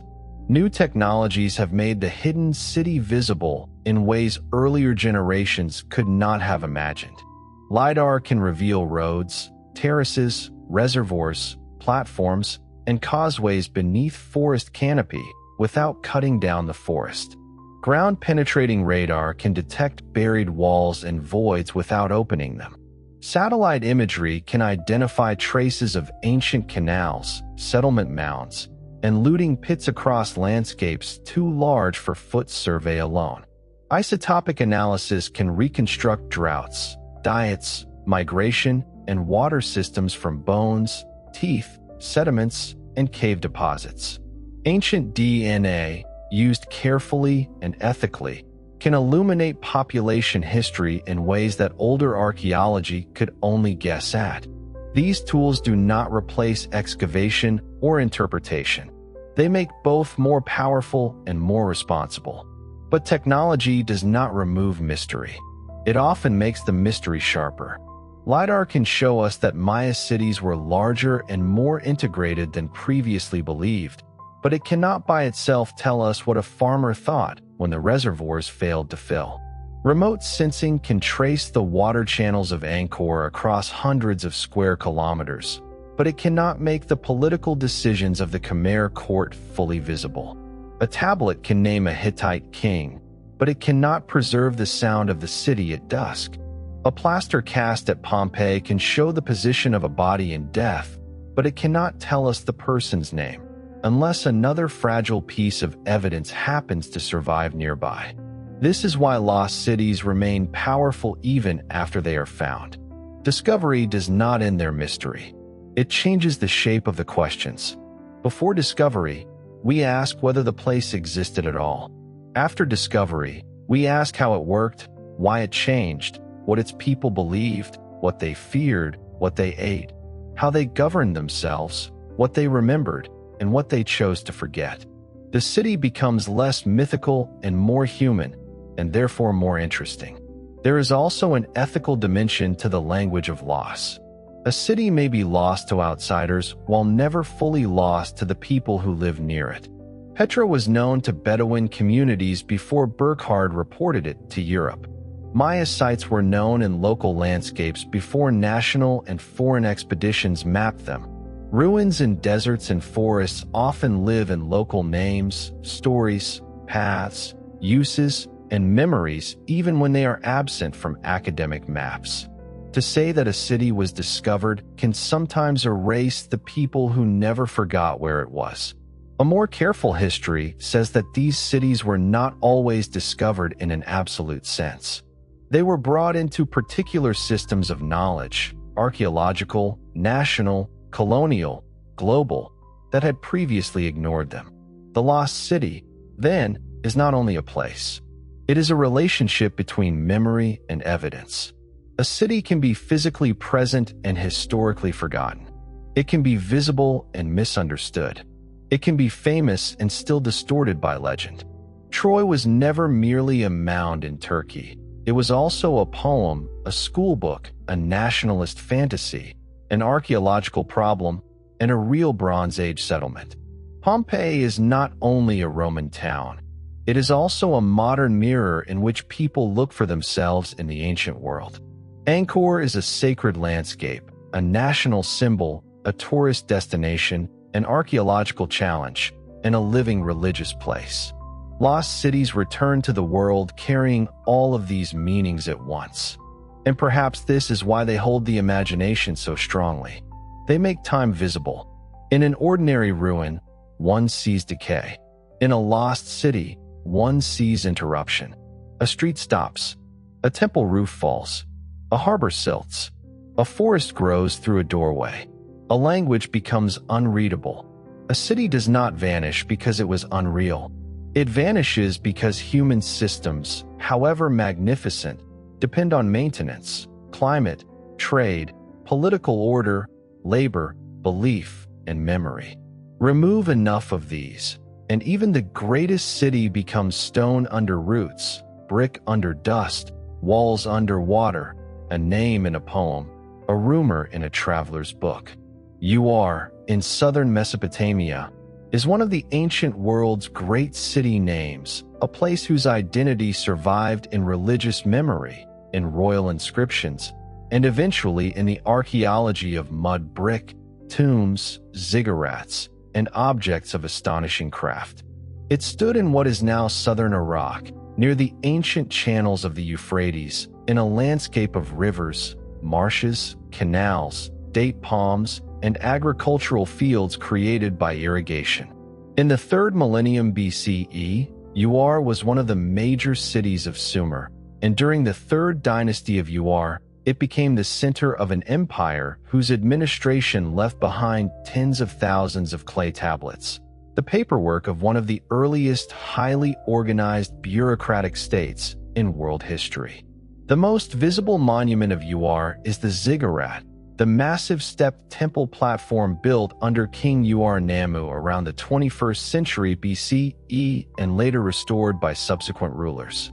Unlike the pyramids of Egypt, the ziggurat was not a tomb. It was a sacred mountain made by human hands, a platform rising above the flat Mesopotamian plain to support the temple of the city's patron deity, the moon god Nana. Its form expressed a religious geography.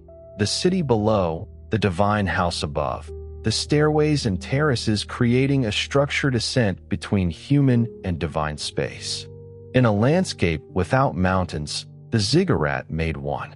The Royal Cemetery of Uar, excavated by Leonard Woolley in the 1920s and 1930s, produced some of the most spectacular finds from the ancient Near East: gold ornaments, lapis lazuli, musical instruments, weapons, gaming boards, cylinder seals, and the famous so-called Standard of Uar, a decorated box or panel showing scenes of war and peace in carefully ordered registers. The richness of the burials revealed a society with extraordinary craft specialization and long-distance trade connections, because materials like lapis lazuli came from Afghanistan, carnelian from distant regions, and precious metals from networks extending far beyond southern Mesopotamia. The royal tombs also revealed something darker. Some burials included the remains of attendants, musicians, guards, and servants who appeared to have died at the same time as the elite individuals they accompanied, perhaps killed or perhaps participating in ritual death to follow their ruler into the afterlife. The beauty of the objects and the violence of the social order coexist in the same chambers. This is one of the truths archaeology repeatedly forces us to hold together: splendor and hierarchy, artistry and coercion, devotion and power. Uar's decline was gradual, shaped by shifting river courses, political change, environmental stress, and the changing centers of Mesopotamian power.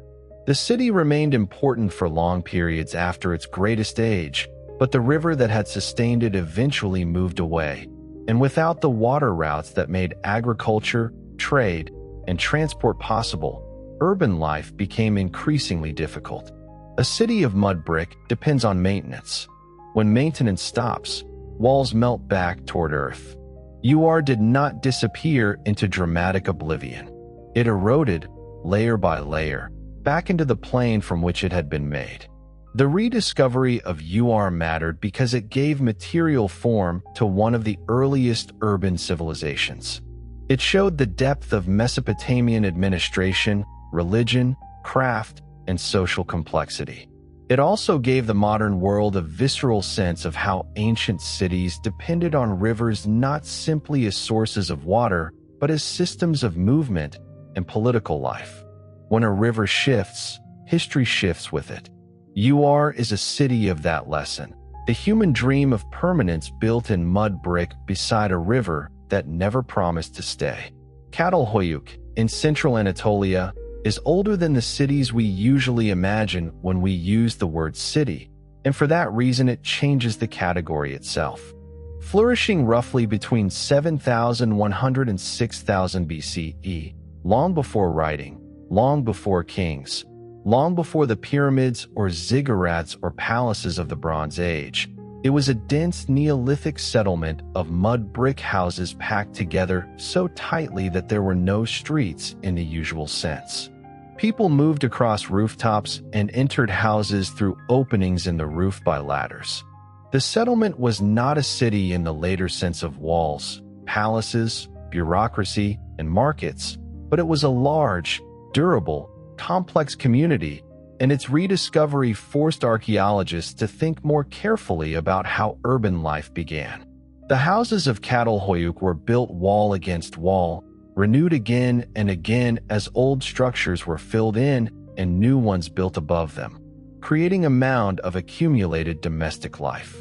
Inside the houses were platforms for sleeping, storage areas, hearths, wall paintings, reliefs, and burials beneath the floors.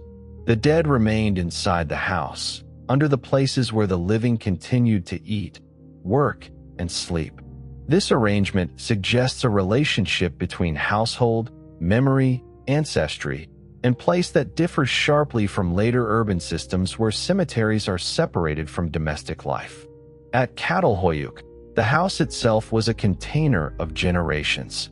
The art of Çatalhöyük is among its most fascinating features. Wall paintings show animals, hunting scenes, geometric forms, and perhaps one of the earliest known landscape images, sometimes interpreted as a view of the settlement with the twin peaks of a volcanic mountain erupting behind it. plastered bull horns and animal skulls were installed in domestic spaces, giving certain rooms a ritual intensity that has led scholars to debate whether some houses functioned as shrines or whether ritual was embedded in ordinary household life rather than separated into specialized temples. The distinction may itself be too modern. In a place like Çatalhöyük, domestic, social, and sacred life may have been inseparable. There are no obvious palaces at Çatalhöyük, no clear elite residences, no monumental temples, no evidence of a centralized authority of the kind later cities developed. This does not mean the community was egalitarian in a simple or romantic sense, but it does suggest that complex settled life did not begin only with kings. People could live densely, cooperate, maintain traditions, produce symbolic art, trade for materials like obsidian, and sustain a community across many centuries without leaving behind the familiar marks of state power. That is what makes Çatalhöyük so important. It reveals complexity before the state. The settlement was eventually abandoned, perhaps because social patterns changed, environmental conditions shifted, agricultural practices moved, or the dense rooftop city became less desirable as forms of community organization transformed. The abandonment was not a collapse in the dramatic sense. It was a transition. People left, or their descendants reorganized life elsewhere, and the mound remained. When excavations began in the 20th century, first under James Mellard and later through more systematic modern projects, the site became one of the most important windows into early settled life anywhere in the world. Çatalhöyük is a lost city only if we allow the word city to stretch backward toward the beginning of urban possibility. And we should, because it shows that before empire, before writing, before named kings and recorded wars, people were already making places that held memory, labor, art, death, food, belief, and architecture together. The lost city begins not with a palace, but with a house rebuilt over the bones of those who lived there before. Thonis Heracleion, off the coast of Egypt near the mouth of the Nile, is one of the most spectacular examples of a city lost not under sand or jungle, but underwater. For centuries, Greek and Egyptian sources referred to a port city at the edge of Egypt, a place associated with trade, customs, temples, and myth, but its exact location became uncertain as the Nile Delta changed and the coastline shifted. Then underwater archaeological work beginning at the end of the 20th century revealed a submerged city beneath the waters of Abu Qir Bay. Colossal statues, temple blocks, inscriptions, anchors, coins, ceramics, ships, and the remains of harbors and canals. A city thought almost legendary had been lying beneath the sea. Thonis was its Egyptian name. Heracleion was the Greek name. The double identity is appropriate because the city stood at the meeting point between Egypt and the Mediterranean world, functioning as a major port of entry before the foundation of Alexandria. Foreign merchants arriving by sea encountered Egyptian authority here. Goods were taxed, registered, exchanged, and redistributed through the waterways of the Delta. The city was commercial, religious, and administrative at once. It was not simply a harbor. It was a threshold.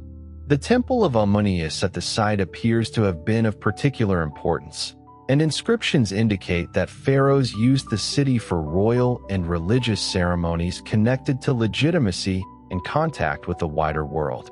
Massive statues recovered from the seabed, including figures of pharaohs, queens, and gods, reveal the monumental scale of the sacred landscape. Underwater, these objects acquire a strange, dreamlike quality.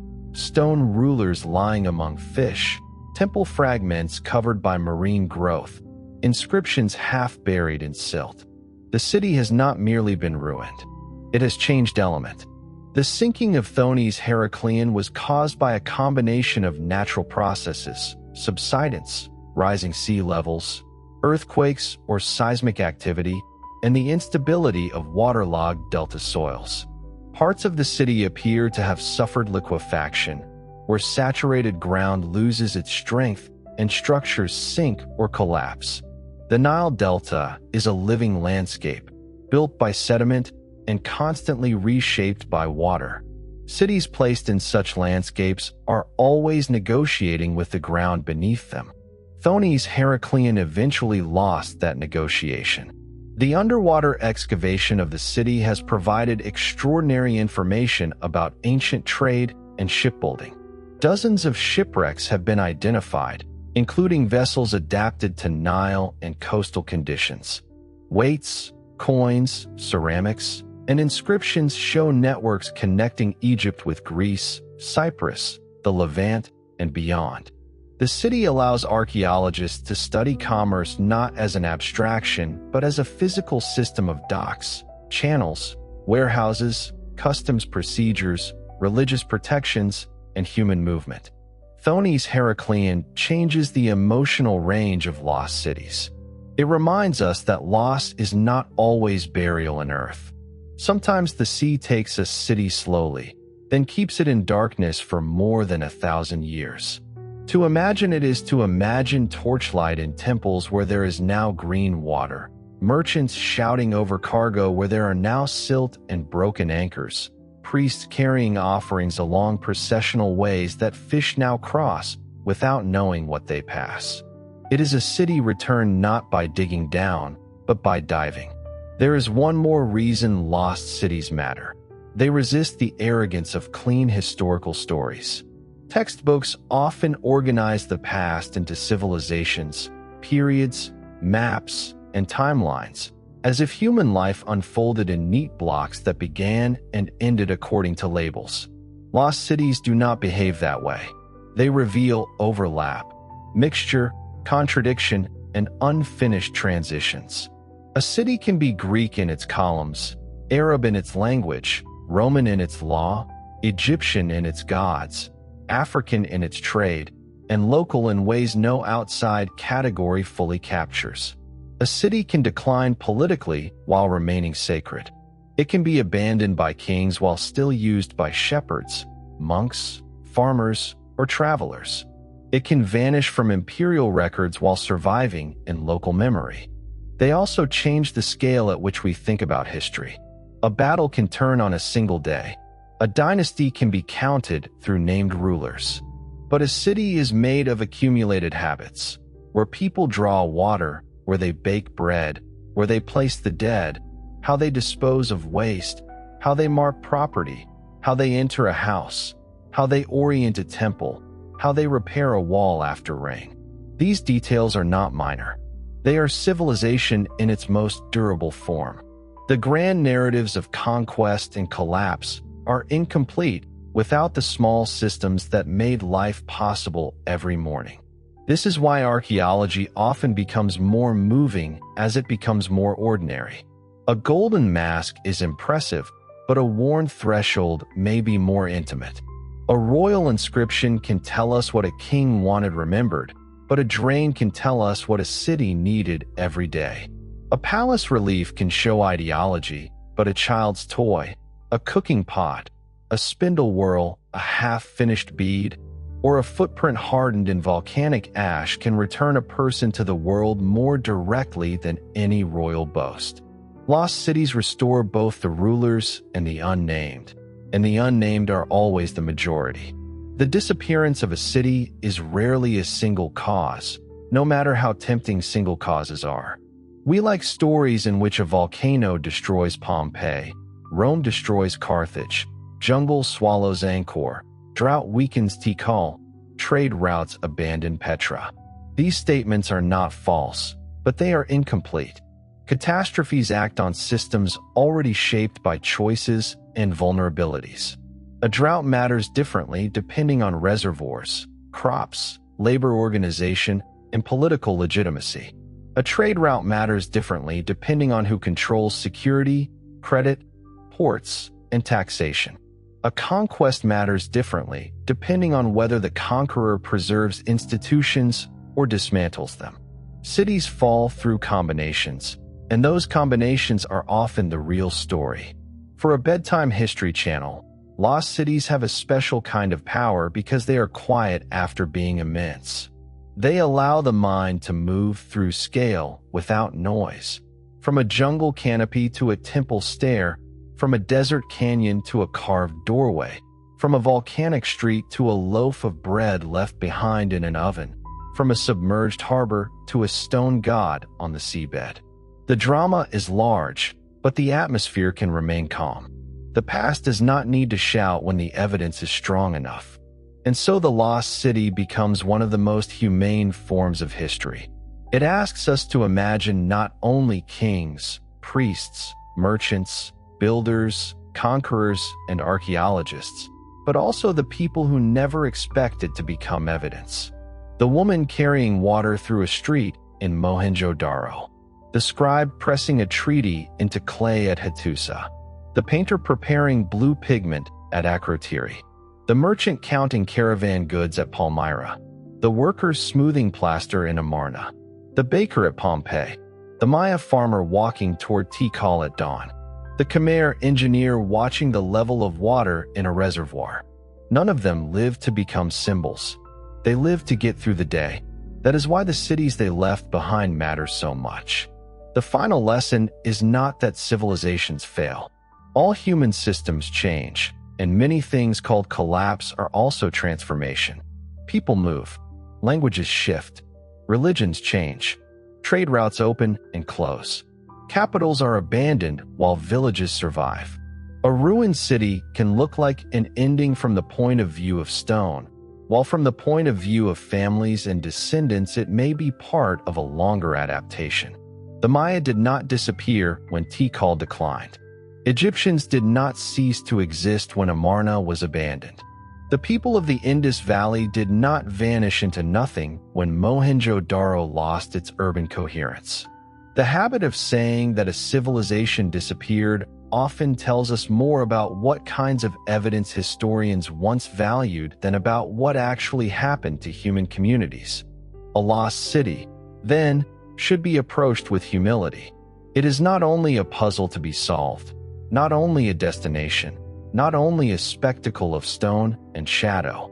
It is the remains of a human arrangement that once made sense to the people living inside it.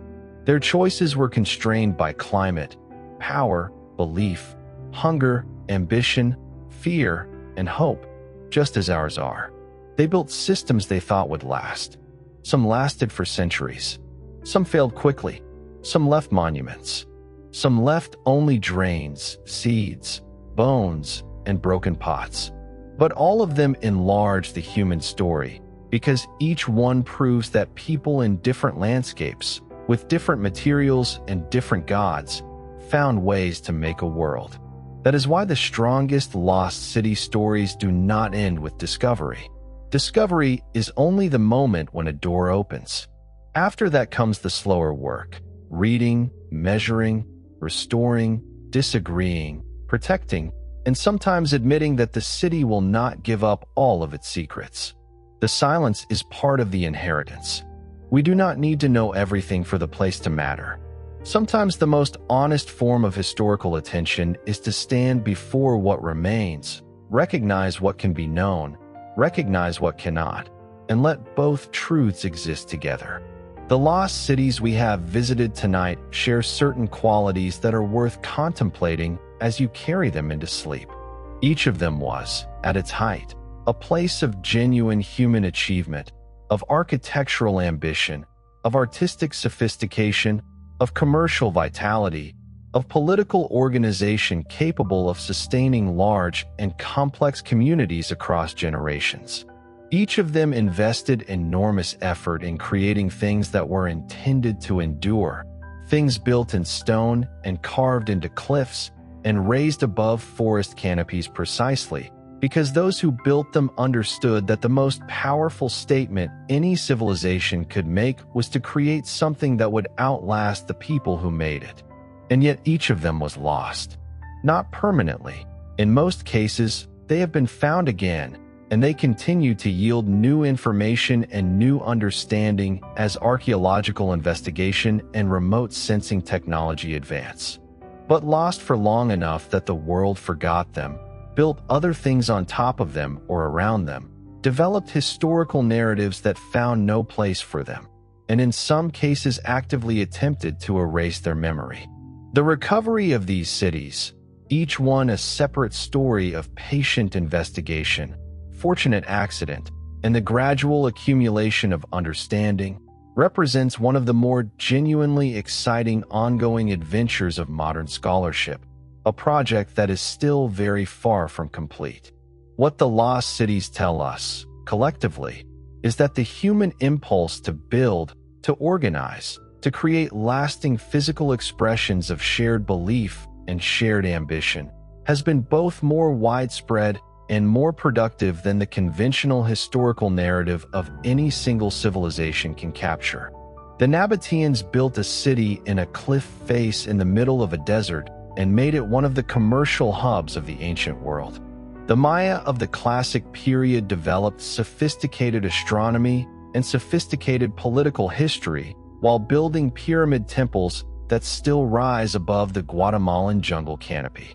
The Khmer built the largest religious structure in human history in the middle of Southeast Asia and sustained it for centuries with hydraulic engineering of extraordinary sophistication. These are not footnotes to the main story of human civilization. They are central chapters that the accidents of geography and time and political power have caused to receive less attention than they deserve. The cities are there. The stones are there. The carved inscriptions and the painted walls and the burned papyri and the plaster casts of the dead are there. What changes, what has always changed, is the willingness and the capacity of each generation to go looking, to clear away what has grown over the top, to bring careful attention to what has been waiting patiently in the earth and the stone and the water. Tonight, in the quiet dark, they are all still there. The rose-red city carved in its desert cliffs, the jungle pyramids rising above the canopy, the frozen streets of the buried town, the harbor that Rome could not quite entirely destroy, the hill above the straits where something happened once that the world could not stop telling stories about, the stone towers draped in roots standing in the Cambodian forest, waiting, as they have always waited, patient and enormous and entirely indifferent to whether they are remembered or forgotten, found or lost, understood or mysterious. They are there. This is where the story comes to rest, among the lost cities of the ancient world. We have walked the sick into Petra and stood before the treasury carved from rose-red cliff. We have crossed the ordered streets of Mohenjo-Daro and followed the drains of a city whose script still refuses to speak. We have climbed above the Guatemalan jungle canopy at Tikal and looked across a green expanse that once held one of the greatest cities of the ancient Americas. We have stood at Hattusa, where clay tablets brought a forgotten empire back into history, and at Akrotiri, where a Bronze Age town was sealed by volcanic ash. We have walked the streets of Pompeii in the shadow of the volcano that preserved and destroyed it simultaneously. We have looked for Carthage in the ruins that Rome left behind, and for Troy in the layered mound where myth and archaeology meet. We have imagined Palmyra's caravans, Leptis Magna's Roman streets, Meroe's pyramids, Ur's ziggurat, Amarna's abandoned revolution, Teotihuacan's Great Avenue, Thoni's Heraclean beneath the sea, and Angkor's towers beneath the pressure of forest and water. Each of these places is a version of the same truth, that what human beings build, even when it is lost, is not entirely gone. It waits, and when it is found again, it changes us, because it changes what we understand ourselves to be capable of. Sleep well. Good night.